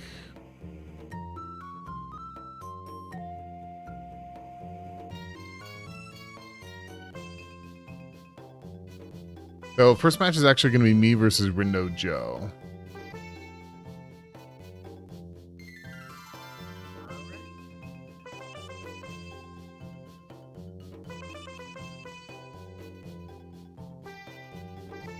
I have a feeling this is the last time we're going to try and compete in one of these.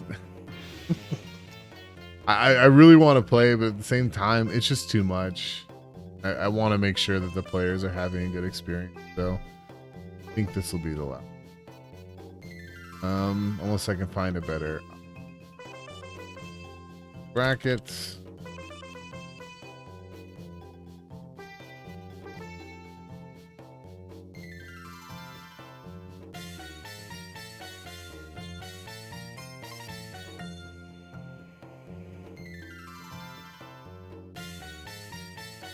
All right, yep. So myself versus Rindo, I've gone ahead and challenged him. He's accepted, so should be popping up here any minute now. These are going to be first to 3. All of top 4 is first to 3. All right.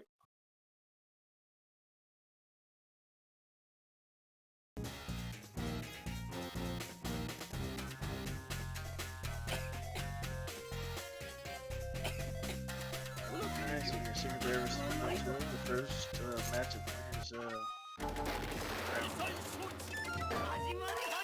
いざ尋常に一本目勝負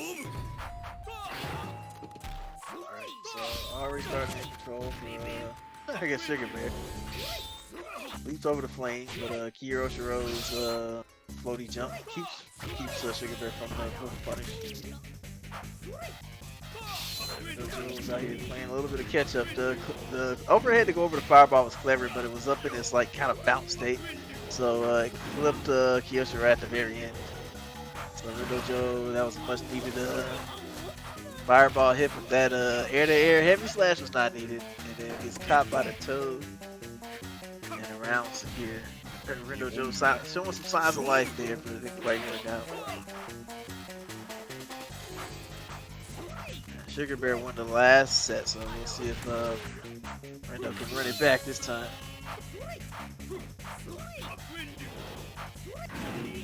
Ah, there it is, and this time hop. And that's not an easy fireball to hop, depending on your character and situation. Alright, Sugar Bear landed some pokes, but so far Rindo Jo still has a life lead. It's generally avoiding too much trouble. Gets the run under sweep and here. Ah, Sugar Bear gets the spin. Does the heavy slash in anticipation, but Rindo Jo does a fake out teleport.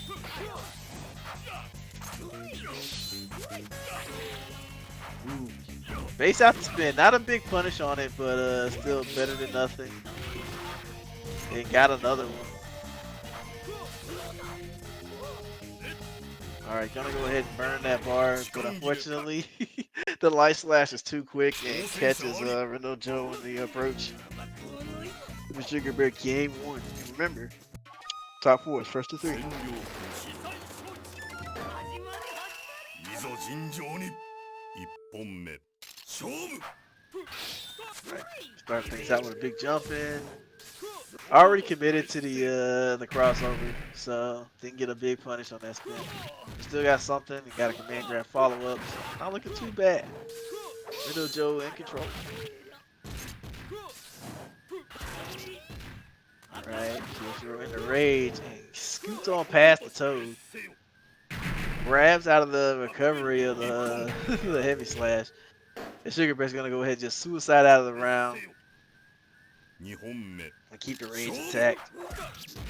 Alright, big overhead to start with. Gets a nice little damage for what it is.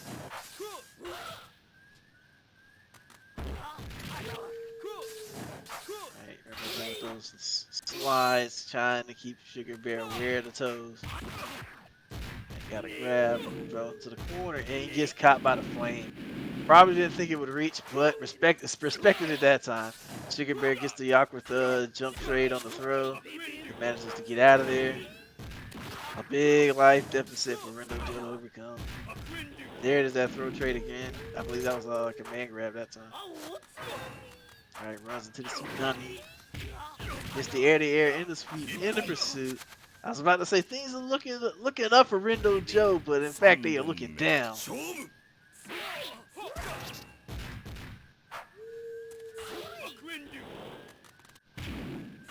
Sugar Bear respects the fireball, but gets the air while meeting Rindo Jo's neutral jump. And there's another one. That's where the bulk of Kyoshiro's damage generally comes from. Alright, there's that backdash spin again, catching Rindo Jo off guard. So Rindo Jo is on the cusp of defeat. Sugar Bear goes, Rindo burns the rage and gets the weapon flip technique. So the bar is gone now. We got Kyoshiro half health down. So it's still a bit of a journey. Kyoshiro has the weapon again, and yeah, at this point it was chip. So it was either get hit or chip and die. So it put Rindo Jo on the driver's seat to really make a big move. Unfortunately, that was not to be, and Sugar Bear is up 2-0. So far, it's been the Sugar Bear show in this matchup, though. Rindo Jo has been showing, some good signs here and there. Just needs the consistency to put it over the top.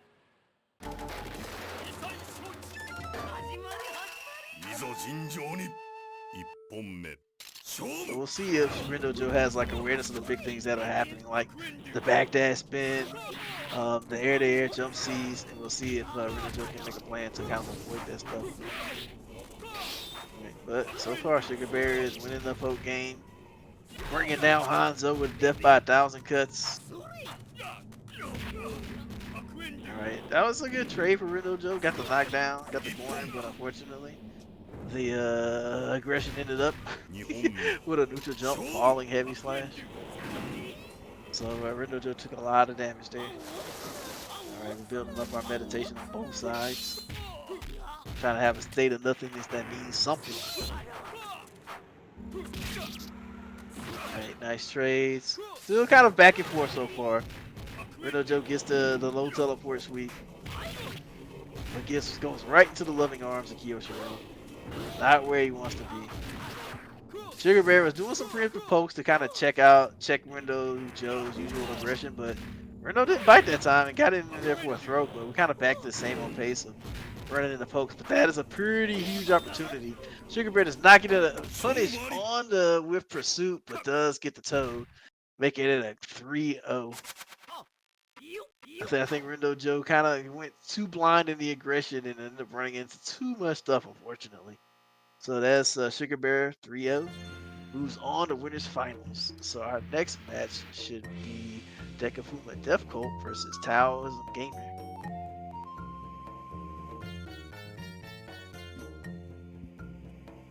Okay, yeah. Shout out to Rindo for sure. It's always nice to play them. I feel like it's been a while. We haven't seen them for a while, so it's nice for them to come in here and have a good night. And, speaking of good nights, I definitely appreciate you all coming and chilling with us. Again, I understand the stream has been a little bit rocky, so I appreciate you all's patience. And thank you to Coach for doing this very difficult job here. He's been pretty much rolling solo all night. Hopefully you're not too stressed. Well, we're reaching the end. we are. All right, so we are waiting on Deka and Tao. As I said, I feel like Deka is one of the players who's really, really improved I'd say in the past like two months, he went from looking, very uncomfortable, not really sure as to how he should approach the game, to just, I don't know. The big thing is it looks like his comfort level has changed dramatically, and he actually points to both playing 5SP and Sam Show 6 for that. Because you look at his old HOW, and it looks like the way that people told you that Sam Show's supposed to play. A lot of moving left to right, a lot of being patient, a lot of 5B. Now he's just acting much more efficiently. A lot of jump heavies, a lot of 5AB, just doing the things that HOW wants to do. So Deka very much improved, and shows his placing tonight. Tao, on the other hand, we all know Tao. Coming in here, it's Galford night. He lost to Deka earlier, 2-0, which is a major upset. So I'm sure he's coming in to set the record straight. Yep, so far it's working out for him. Gets a big punish on that whipped overhead. A nice run up throw. That neutral get up throw off Deka's timing. Yeah, you see that's actually really awkward for Deka there. Yeah, for sure. It was nice to see Deka's punish on the universal overhead. He ran up with a throw, which is a very good experience punish. But that time, universal overhead caught with that round for Tao. Tao's still in rage. Nice throw punch there on the hop for Deka. Again, 2 times in a row. Very ready, waiting for that. Gets the overhead, but that raise sweep kind of brings it all back to even. Oh my god, again. So much damage. Yeah, avoids the jump heavy slash, but lands right in Haramara's throw range. Bro, no! That was just... I think he wanted to get the optimal punish is what he was looking for, but I think in that situation, 5AB... Oh, no! That's unfortunate. Yeah. That's a little too far. I think the awkwardness is in the game when you do a running punish, and if you run into them too early, it throws your button off. I think that's what happens. Oh, yeah, you could be right. It looks like that's just one of those matchup knowledge things, when he's in the corner, close to the corner, you pretty much can do anything you want, but mid-screen, when Galford has a lot of room to bounce back there, 6-6 AB might be the best punish. All right, Tao firing back, we got a little back and forth poke there. Going with the overhead? I think Deka was buffering that behind 2AB and just committed to it anyway. Oh yeah, he will for sure. Like I've seen him, like he will let the DPs rip even if the close 5B doesn't connect. Nice run up throw, aggression. I think like that's the big difference. Like Deka's not afraid to just go in. Yeah, it's a back and forth game that rewards you for taking your chance, but you can also run into danger. So you gotta be mindful of both approaches. Sometimes you gotta be a little conservative, but sometimes you gotta let it hang. Oh my goodness! Yeah, I was about to say like Deka needs 1 pixel. He's needed 1 pixel for the past 15 seconds. Is Tao not going to give it to him? But he ends up finding it there, just getting exactly what he needed. A little tap, love tap off the WFT. Right, using that neutral jump, medium slash to gate Hammer out of the air. All right, sweeping. Ooh, there's that heavy slash. Sword gauge dueled it a little bit, but it was still pretty good. Oh my goodness! Bypasses the deflects. Yeah, got all the damage that time. That throw, and now Tao sitting on death's door. That can really just show. Oh, I like that 6C. What are you gonna do about it? And for anyone who might be new to the game or unfamiliar with the game, Stay of Nothingness is a really powerful mechanic that players can activate at the end of the round that will lead them to lose the set. But there's startup to it, so it was smart on Deka to just apply pressure. Tao was trying to activate. He was. Yeah, that forward heavy kick. It did a lot of work. Yeah, and that time it was an air hit, so 2AB caused a reset. So Tao, being aware, got a nice little punish. It was more or less even, using those poppy calls. So one awkward thing from Deka is I don't think they have like quite the spacing for the heavy jumping quite yet. Yeah, I saw that one. Yeah, it was unfortunate. Nope, was not ready for the recoil plasma blade.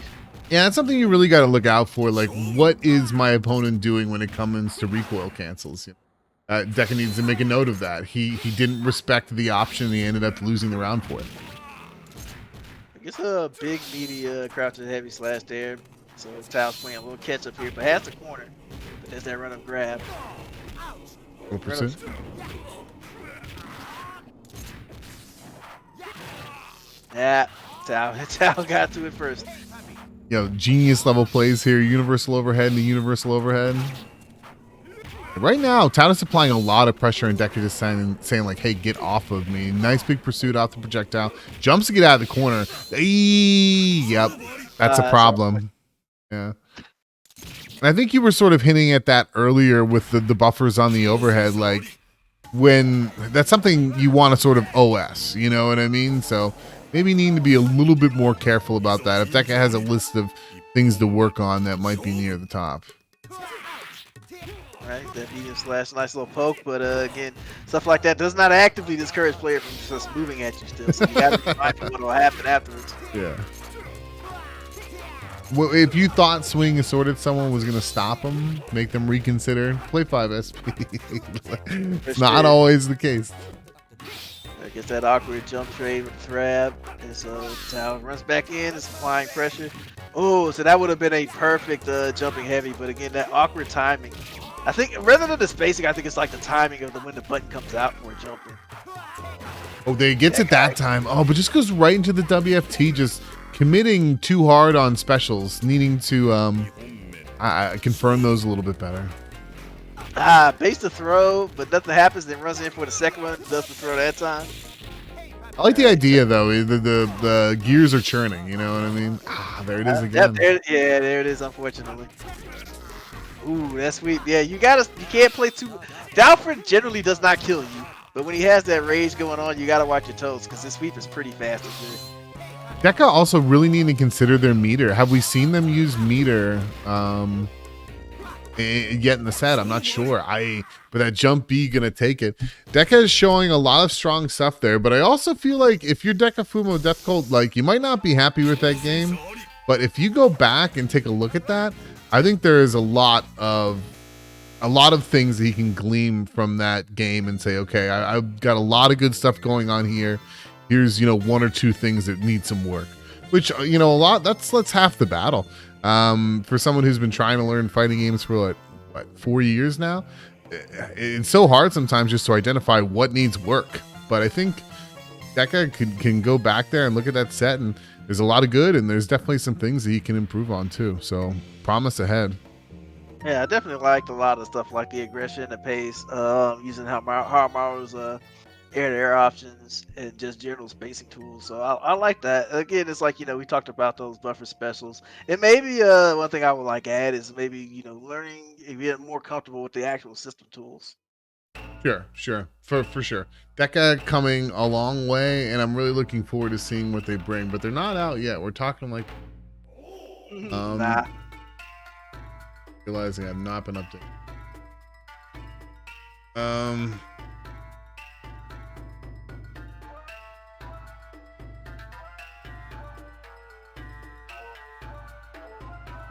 So we got Rindo Jo and Tao, and who's just Simi's here.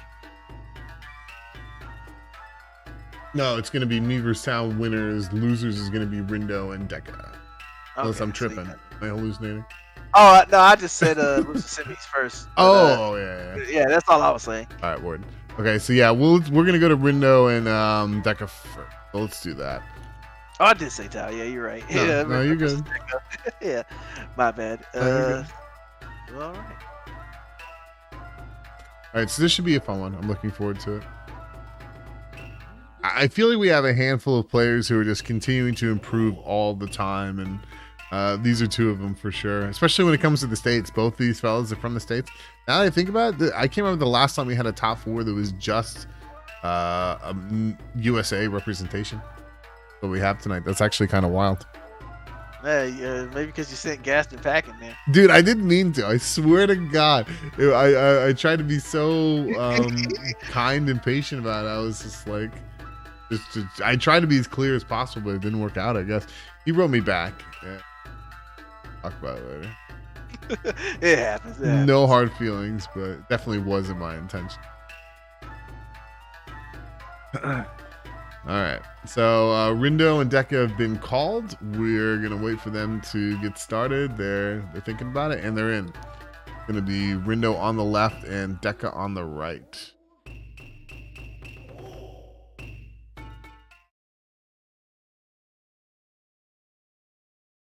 So I guess we're gonna have to see the that jump heavy slash at work as we got Hanzo running around. Oh yeah. That's one thing about Rindo. There's no chill. And it can be a pain, especially if you're playing someone like Kyoshiro. You're like, okay, I really need you to sit still for 1 second. You know what I mean? Especially if I'm considering something like Toad. But Rindo, very active. Starts things off with a sweep and lands the mark and gets the startup of I don't know what normal it was, but we got the ready command grab.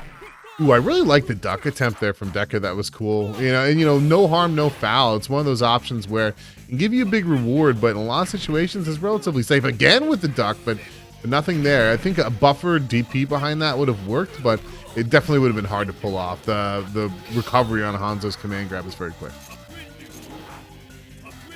Using those fireballs with some space control. So far, Rindo Jo is running the show. But a big close heavy slash can turn things around for sure. I really like that from Deka. Just sort of like, in situations like that, you're sort of guessing what your opponent's next move is going to be. And Deka was like, whatever it's going to be, it's going to get hit by this heavy. You know what I mean? Sometimes if you notice your opponent is just being very active, throwing out a heavy in close quarters is often like a good option. But it's not going to work. I think he probably saw the time and was like, I need something big, but there was just nothing there. The backdash came out like just in time though. It was just like a little later. Yeah, Rindo might have got clipped. I don't know if it would have done enough damage in time though. What's going on, Smile? I hope you're having a good night. We're in top 4 now. It's me and Tao in winners finals. Right now, Rindo and Deka are fighting out in the loser's side. Bringing that command grab again. Deka on the ropes.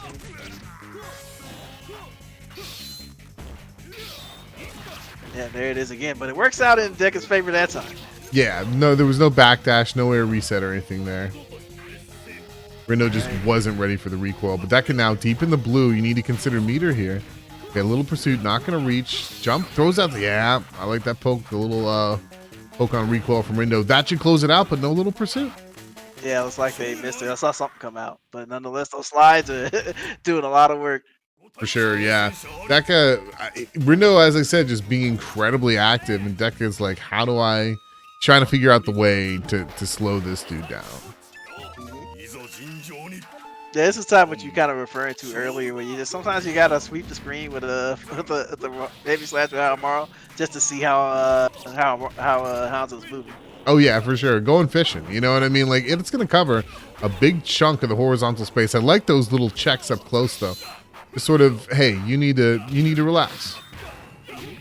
Well, so far Deka is in control, which is it's just like Rindo coming ducking because they got the hair reset, but was not ready. He was just ready to do something. I like that 6-6 ABs. Like whatever you have in mind, I do not care. 6-6 heavy. Oh, right, that jump heavy slash to deny the space, and now Deka's in control. Yeah, Rindo went for the big pursuit there, but unfortunately just didn't get it. Who's got the mash? Yo, Rindo with the mash. And I think sometimes it's easy to sort of like, I don't know, overthink the unarmed situation. Sometimes you just want to mash that pickup. You know what I mean? Yeah. All right. Unfortunately, it didn't work out. So we get the big command grab punish for the Rin. Yep. Command grab going to do it. Rindo looking to go up 2-0 here. Deka's got a win under their belt, coming in with rage. Let's see if they can get on the board. 6-6 heavy again. Yep, there it is. Gets shit out of it. So it was more of a gentle release from that move, but big heavy slash.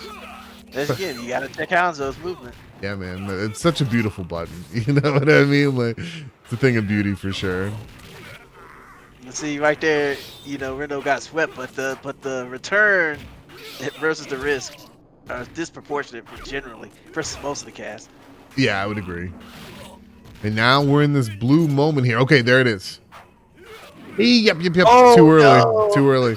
No, he had the right idea, but that's just a knowledge thing. And I'm sure, he might be thinking like, why did they do that? That was dumb. But that it's part. I cannot tell you how many times every great player has at one point stayed of nothingness and then jumped over the fireball too early. That's happened to everybody. You know what I mean?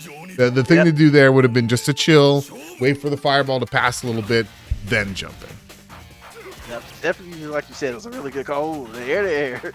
doing really big things for Deka there. Getting a lot of big hits. Rindo's like off the mark and getting punished heavily each time. Oh, I wasn't sure if that was going to be perfect or not. Looked like he might have got a pixel chip, but no, Deka coming out in game 3 with the perfects. Alright, does that round start sweep again? And checking Rindo's own jumping with those run under sweeps has been pretty successful for Rindo. Alright, it's a regular throw, but make sure the throw into the corner. So the jump heavy slash gives oh my goodness. Big life lead. There's another jumps out of command grab and then runs in for another grab. Always the move. Oh, I like the nice little poke there, and the chip from the projectile there is going to take that game for Deka. I feel like Rindo was just going a little bit too quick for his own good there. You know what I mean? I think sometimes when you have those 2 rounds and you're on the set point, you're just like, man, I need to get through this. You know what I mean? So maybe just slow a little bit down and seal the deal. Yeah, and it's definitely kind of like one of the charming points of the game, right? You know, sometimes that same attitude will overwhelm your opponent and get you like a really quick win, and then other times it'll get you killed immediately. It's hard to find that balance. I guess that's the nature of the game. It's a very good point. Oh my goodness, yeah, very quick round here. Deka came out with the first round and last game with the perfect, and this one was not a perfect, but still very strong round. That opening sweep has been like, I think it's almost batting 100 at this point. Okay. Girl. Good awareness from Deka, yeah. Yeah, it's 660 from Hanzo. It's just such a good tool. It's 4-frame startup, travels like, what, 3/4 screen? Very good button. On top of it's already fast run speed, so when he runs under you, he's generally going to catch you. Oh, just that commits a little bit more. They're trading haymakers now. Both these players. Oh, no! Oh, my God! Deka wants it. Ay. Yeah, luckily, Hanzo's definitely not going to put a huge punish from that far out. This is one of those situations where either you take it and you're a genius, or you don't and you wonder what if. He's put his whole bar on the line. Little pursuit. Oh, nothing there. Oh, with the 5C though, catches. Yeah, I guess Rindo jumped away or something, but yeah, Deka came out of that with a little bit of luck, honestly, because burning that bar there was probably a moment of frustration. Yeah, I would assume so. Sometimes when you're deep into a set, it's real easy to be like, what round am I on? You know what I mean? Like, I've definitely had that happen to me so many times where I would just totally lost a sense of like what the score was. You know what I mean? Who's got what rounds? It happens. Yeah, that weapon flips flying in the air. It's like, oh no, I'm going to lose. All right, here we go. The hype stage is the penultimate stage. Someone's gonna leave this one a winner right now. Deka, the last 3 games he came out very strong. Round 1 every single time. You don't get the sweep right into nope, going back dash. All right, hit a little throw scrambling. I'll make screen now. Nice sweep. Oh, wants a little pursuit, just a little bit too late. Right idea though. 66AB catches the hop. Oh my goodness, there it is. Just like it lands it perfectly that time. But Rindo Jo, not just curse, goes immediately to the command grab after getting hit. Hey, Deka just throwing out a lot of big buttons now. Goes for the big pursuit and he lands. Very nice. So Rindo Jo's going to have to make a decision, and they made it. Oh, no! Oh, no! Totally the right idea, yeah. Not only did they miss it, but they got hit for their trouble. Oh, it's unfortunate.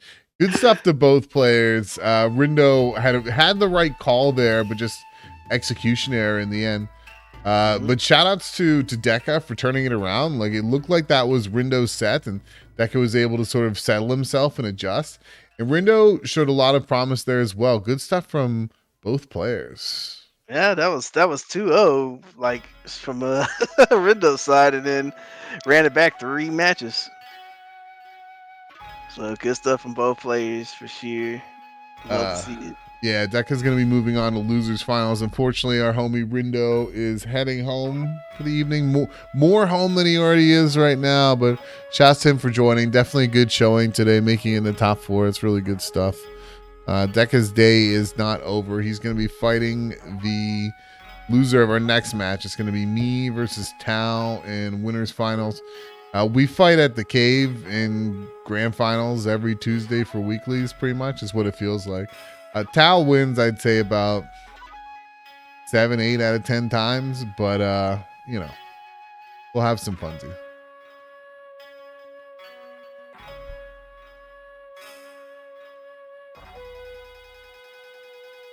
Yo, GG's Rindo. Thank you for coming out, man. You did. For sure. All right, moving on to winners finals. Like you said, the classic matchup.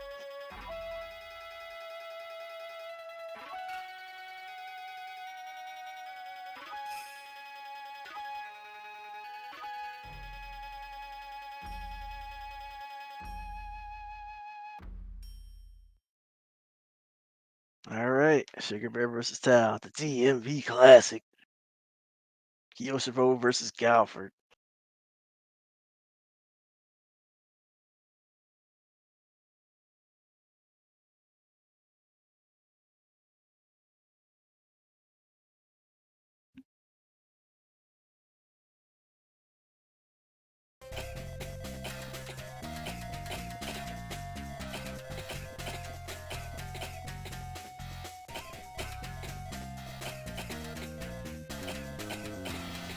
Out here playing character select tag before we head into the match.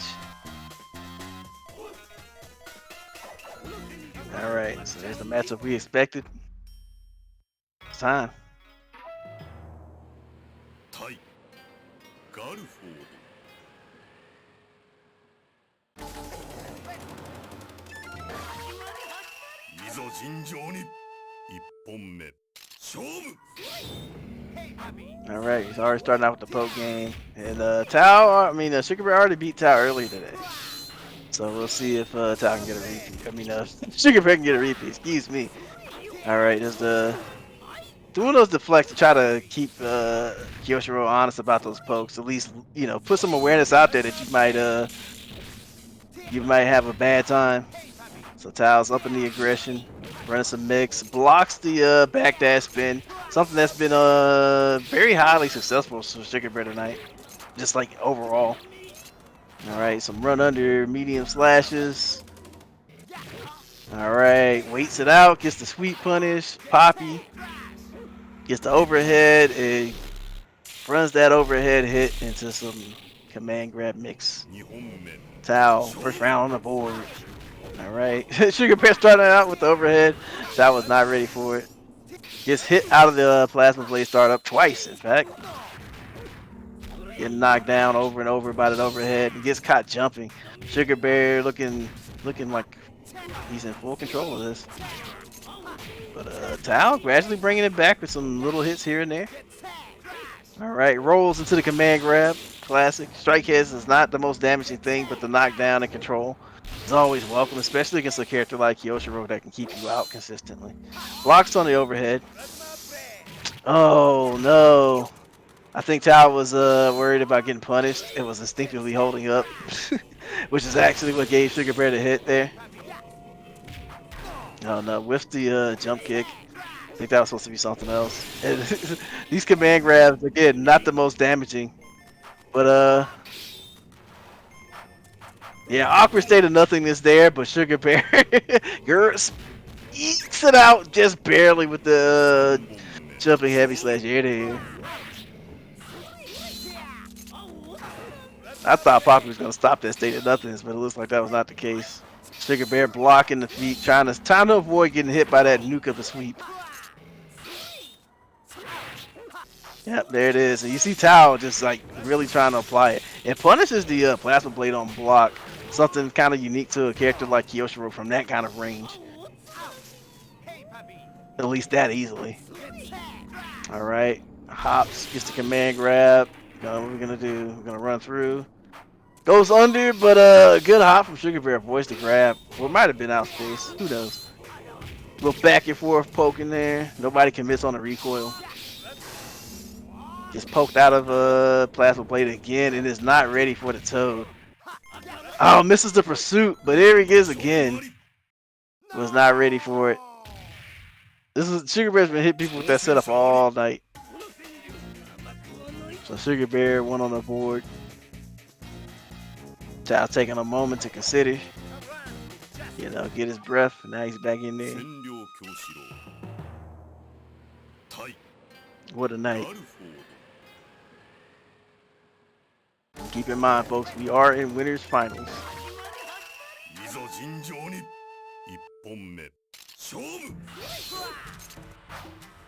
Ooh, good jump over the command grab, but Kyoshiro's pretty floaty, so there's not a big reward you can get from it. Roll into command grab. Uses it as an opportunity to call Poppy, but gets caught by the backdash spin there.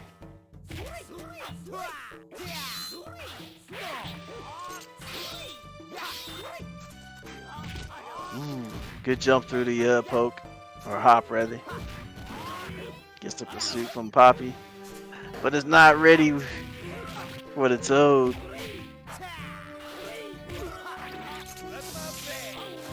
Right, Plasma Blade just to push Sugar Bear out. Tries to do some rush down, but whatever Tao committed to after that Plasma Blade got hit in the face by a Kyoshiro Heavy Slash. It was not meant to be. Alright. Tao hitting multiple lows. Already got Kyoshiro to 3/4 health. Alright. I guess Sugar Bear is gonna go ahead and put that one in the put that one down in the books and go ahead and just go into the last round with Rage. Alright, good throw from Tao. That aggression, using that bully pressure from Poppy. Ah, but there's that Toad, and that's a Rage version as well. But misses the pursuit, but cancels out the flame with his Plasma Blade. Just trying to maintain control and trying to get some meditation up. So we're gonna see if Tao makes that comeback from here. Sugar Bear trying to get some meditation of his own so he won't be left out when Tao activates. So now we're slowing down. Did he commit to the sweep? He did not. I thought he did. And so Tao has to use a Rage instead. Commits to the fatality, but nothing doing. But both these players are now pretty much in a similar boat. Ooh. That overhead came out just in time to secure Sugar Bear the second game. Woo! Talk about clutch.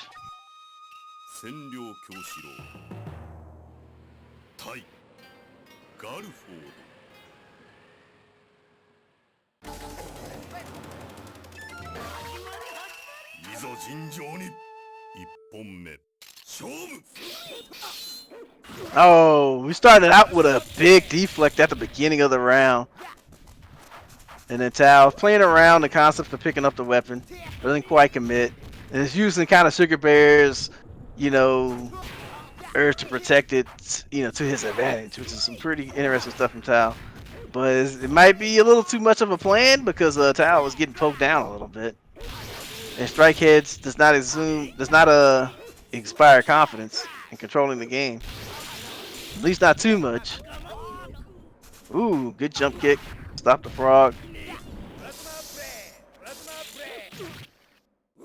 Alright, catches Tao, committed to some action after the Plasma Blade, and then runs into a tsunami.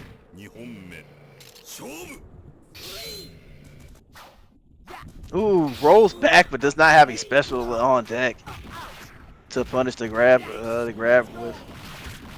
Ooh, I think it's the first time we've seen Galford's weapon flip hit. Maybe the second time. Nonetheless, you know, winners finals where you want it to happen. Alright, got the knockdown from the overhead. Tao's chilling, and Sugar Bear notices that and gets the throw. Goes for the sweep to see if anyone's home. Alright, yeah, Tao just wants a little space. Jumps away from the grab and gets one of his own. More or less even now. Got Poppy putting some blocks done. And catches Sugar Bear trying to jump away. Yeah, this might not be over for Tao yet. And Sugar Bear jumps just in time for that little awkward throw trade there. or I guess grabbing somebody's jump. All right, got the overhead from Galford, got the knockdown, got the strike hits, calling Poppy. But unfortunately, Poppy can't stop the Toad. Gets the pursuit this time. All right. Tao saw the lack of action and went ahead and committed to the run-up grab. But Sugar Bear's being aggressive in his own way as well. Like so. Tao is just one hit away from getting sent to losers finals. All right, he's bending it all here. That was clever and cute, but it's still, you know, it didn't give him an opportunity for a combo. So while it worked, it didn't grant him any follow-up, unfortunately. Yeah, but it was funny. So 3-0, the winner goes to Sugar Bear, who's going to grand finals, and Tao is going down to fight Deka Fumo Deathcolt. I have a feeling Tao is away, bringing things back. So he can find a way to beat Deka, and it'll get interesting. But first, he's got to put down. Deka, what's their record tonight? They're 1-1. Deka beat Tao the first time they played. Tao beat Deka the second time they played. So this is sort of the tiebreaker between the two of them tonight. It's fun. As they say in the boxing world, a rubber match.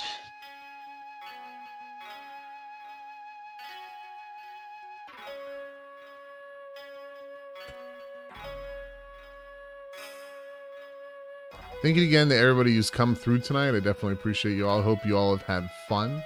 I've had fun. It's been kind of a wacky, wild bracket. A lot of new faces doing big things. Had some hiccups along the way, but hey, that's the way things go.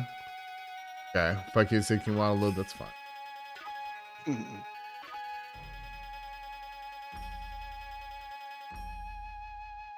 So yeah, this will be a good time.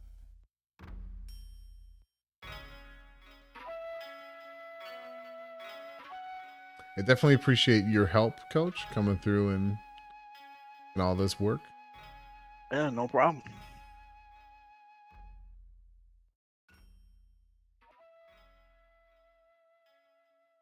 All right, they're in. Decker's going to be on the left. Tao's going to be on the right. And, Coach, if you don't mind, I'm actually going to leave you once again. I need to use the restroom real quick. Man, go have at it. All right, so we got losers finals. So we got Deka Fumo Deathcolt with that Howl Morrow and Tao bringing it back with that Galford. As you said, you know, they traded sets tonight, so we'll see who takes the third. Open it up with the run-up grab. Tao knows no fear. Ducks into another command grab, or to a command grab since we want to see that one first in the match tonight in this set. Ooh, goes over the command grab with the overhead slash. Nice grab from Deka. Deka gets away from the grab, manages to get the safety, gets a great jump, heavy slash. Rare footage of strike heads getting a KO victory.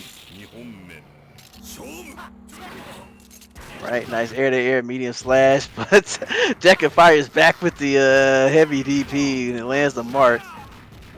Caught Tao flinching with the the heavy overhead slash. Deka is on his way to winning. Nice sweep. Putting round 2 on the board. That was quite hectic with those big hits. Nice trade.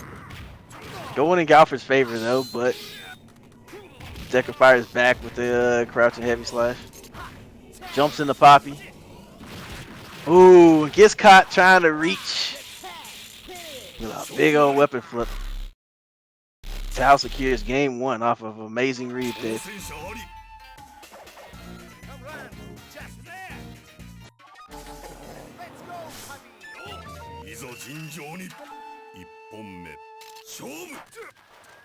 All right. Deka was looking for somebody in the airs, but Tao had already committed to the sprint.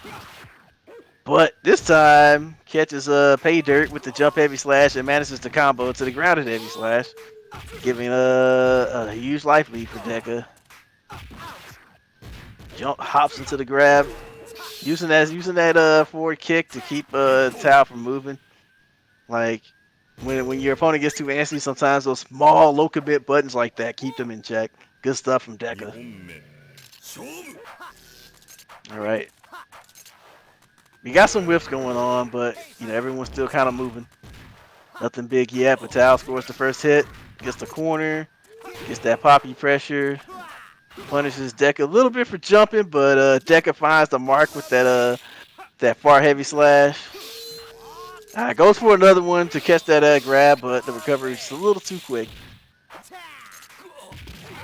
All right. Tao throwing those empty jumps, gets the pursuit off the poppy bite. I don't know if Deka tried to move or press a button, but got looped by that sweep. All right. Nobody home on the jump heavy slash. That sword gauge coming back up for Deka, so Tao gotta be careful. Nice trade. They both kind of came out of that about even, though Deka's still ultimately in the corner. But manages to get out and get a throw. But it's still more or less close to see even.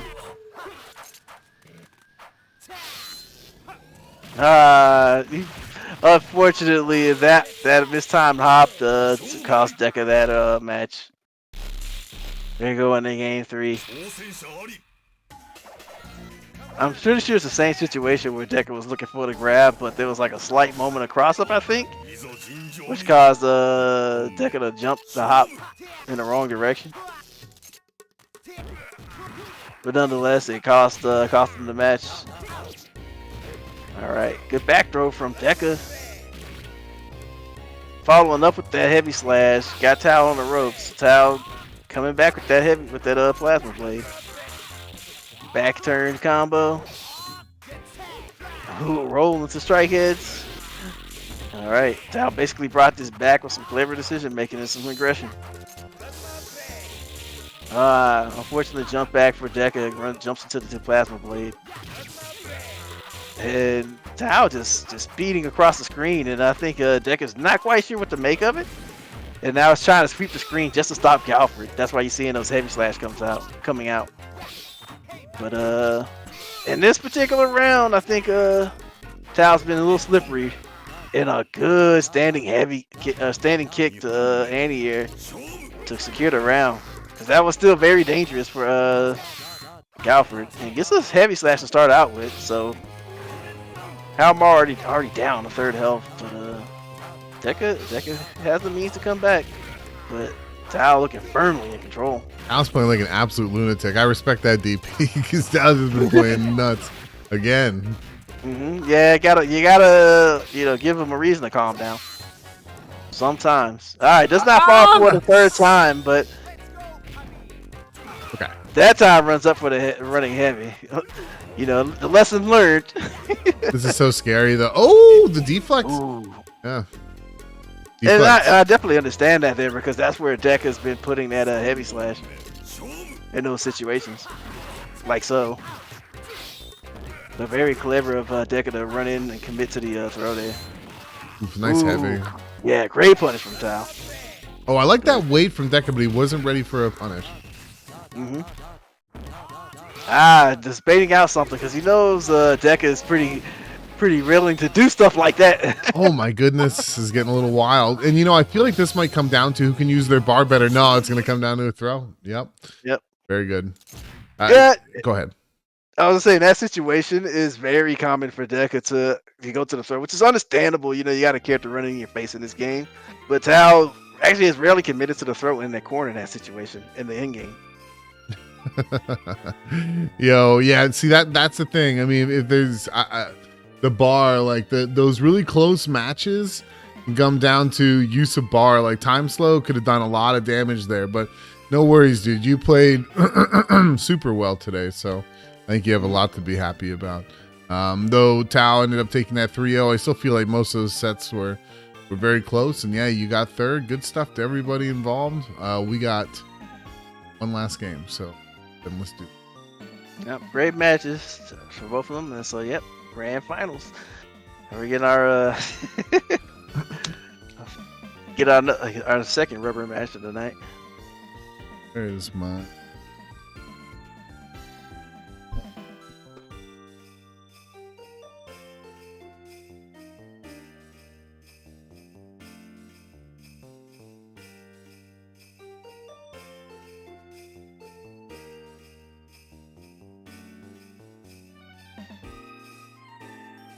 This could be a barn burner. I have a feeling Tao's gonna come in with a full head of steam. We'll see how this goes. Galford Super, I saw you get hit by that, and to be completely honest, like I get hit by it a lot too. Just because I think Galford can go either side, and a lot of times like I catch which side he's on too late. It's trickier than people give it credit for, and harder to punish than people give it credit for as well. So, all right, here we go. All right. So third set, Sugar Bears won them both sets 2 times already. So, but Tao might win the third one, the one that matters.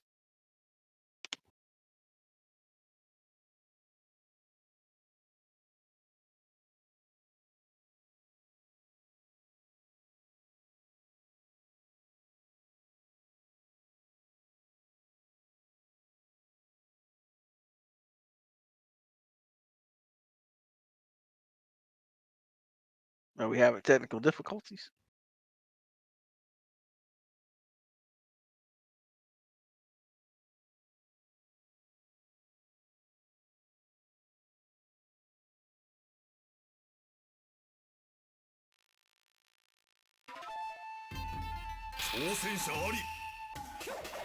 Okay, there we go. All right, so now we have it up. All right. Grand finals, everyone. First to 3.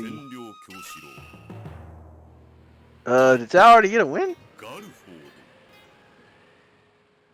Or did they? I guess Sugar Bear might have picked the wrong character or something, and they had to get killed because Tao was already locked in.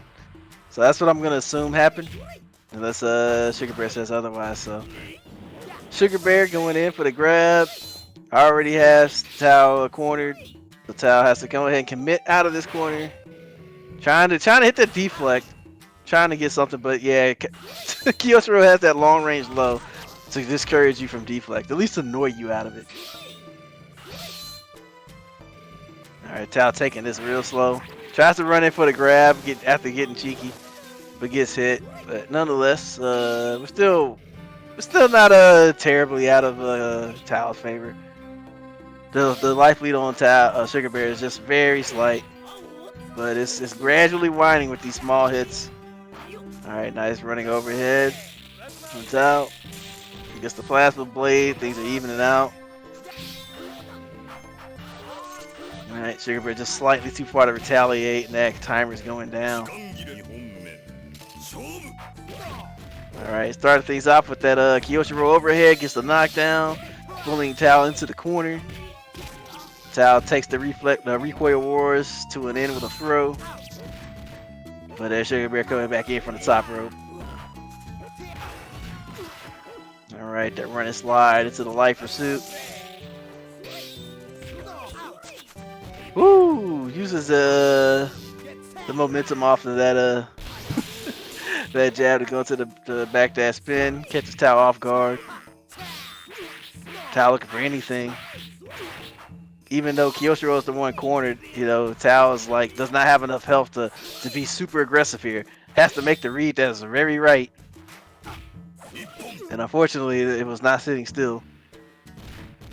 That's the nature of this game. You sit still just a little bit too long, the run up grab for most characters can take you down. It's the reason why the game will never be too slow, because run up grab will always kind of take precedent over slow play that's a little too passive. So you always got to be willing to commit at most junctures of the game. All right, Tao running in for a grab of his own. Brings down Poppy to cover. Nobody home on the toad this time. Gets the sweep. Goes for the toad again, but Poppy interrupts it, so no big punish there. But nonetheless, Tao still in control. just kind of backing up and gets the perfect far heavy slash on Galfred. Getting on the board. And again, I'm assuming that's 1-0 and not 2-0. But I guess we'll find out if Tao wins again and they stop playing. Or they reset it. Okay, so that is in fact 1-0. Alright, so game 2.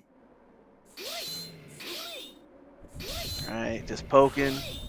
Tao not trying to run into any necessary trouble. Alright, hops through. Gets the grab. But Sugar Bear takes advantage of that passive approach and gets a grab of his own.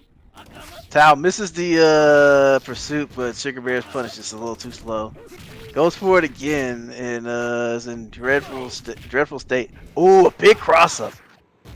Very rare that you see Kyoshiro just have the ability to take control of a game with a life deficit, but that big cross up did a lot of work for Sugar Bear. And so a good turnaround and comeback for round 1. All right, there's Tao again trying to check for that check with deflex. It hits that big sweep. Kyoshiro takes a lot of damage there. And it's another uphill climb for Sugar Bear. Tries to roll in to keep the aggression going, but again, Poppy has Galfred covered. Got to throw into the corner. Light pursuit. All right. Sugar Bear with a grab of his own. Strike heads. Does not do enough damage to end the round. Goes for the neutral knockdown, which stops Poppy, but it flinched into the poke there. All right, gonna get a third one? Nope. Oh, we did get a third one, and it worked. Went for a fourth one too, but Tao committed to the jump that time. Goes for strike hits, but it's still a long way to make up this life deficit. But with rage, it's not too crazy, and the hitbox interaction on that overhead is pretty good versus some of Galfred's tools, because he went through Galfred's own overhead and a couple of other moves. So 1-1.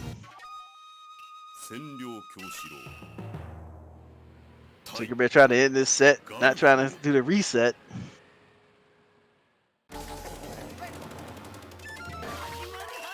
Alright, here we go.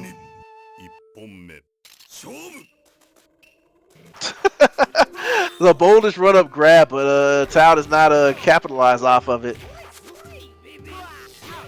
Just a slight out of range. Those little spacing matters for those punishments.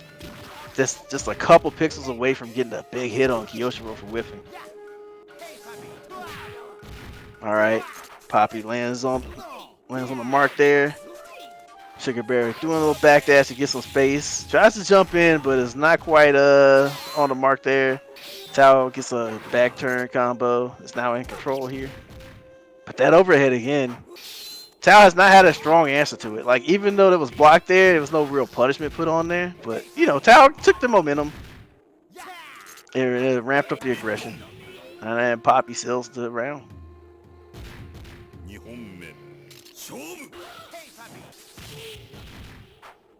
Alright, a little bit mix up with the teleport. Alright, goes for the cross up, but Tao was ready to block and now has the corner, but Sugar Bear rolls on out. Alright, good grab. What we got next? Alright, Tao bullying with the overhead of his own. Got the plasma blade combo. But there's an overhead again. Again, Tao has not had a good, strong, consistent answer to it as that. Yep, it tries to run up and grab, but it's not a punish. It's just it's kind of a mix because, you know, Kyoshiro is negative, but it's not a guaranteed, as you just saw. And there's that Toad, bringing it out at the most opportune moment. All right, there's an overhead again, getting knocked down. You're starting to see a little bit of frustration build up in Tao's gameplay. Gets caught with the plasma plate, but gets the punish on the backdash spin that time. Good stuff. But there it is again. The overhead of dream. Watch your dome, Tao. That is 2-1 for Sugar Bear. Sugar Bear's trying to wrap up for tonight.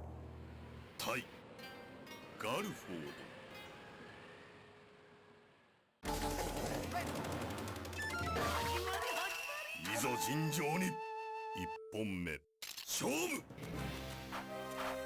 Ooh, Sugar Bear commits just a little more to the run, but it still kind of works out awkwardly as Tao takes control.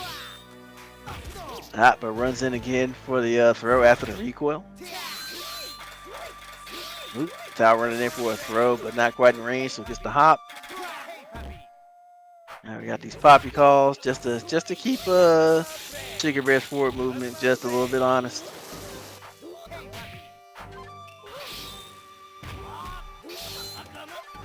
Oh no, tries to swing, but the toad is just a little too fast. And there it is again. The whiffed the whiff pursuit into the second frog, but does not whiff the second pursuit.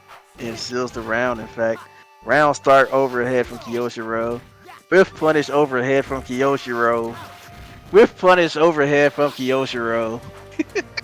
We gonna see another one? Nah, not that time. Plasma Blade puts a stop to that nonsense. A really awkward Toad interaction, but Tao is aware enough to get the punish. Alright, jumps over the Plasma Blade, but that floaty jump does not give Kiyoshiro much advantage for doing so. Jumps away from the grab, and so gets the weird throw animation. Tao with another sweet punish. Alright, Tao's just running in, trying to catch Sugar Bear off guard, and there's that overhead crash. Rarely seen, but it came through in the clutch when Tao needed it the most. Alright, there's the strike hits. Uses Poppy for cover. Tries to roll in the command grab. It's not quite in range. Rarely see that move from Kiyoshiro. In fact, I don't think Tao's seen it much because Tao was not ready for the punish. Alright, there's that crouching medium slash. Trying to check Galfer's toes, and then following up with the overhead. Overhead crash does not work out that time.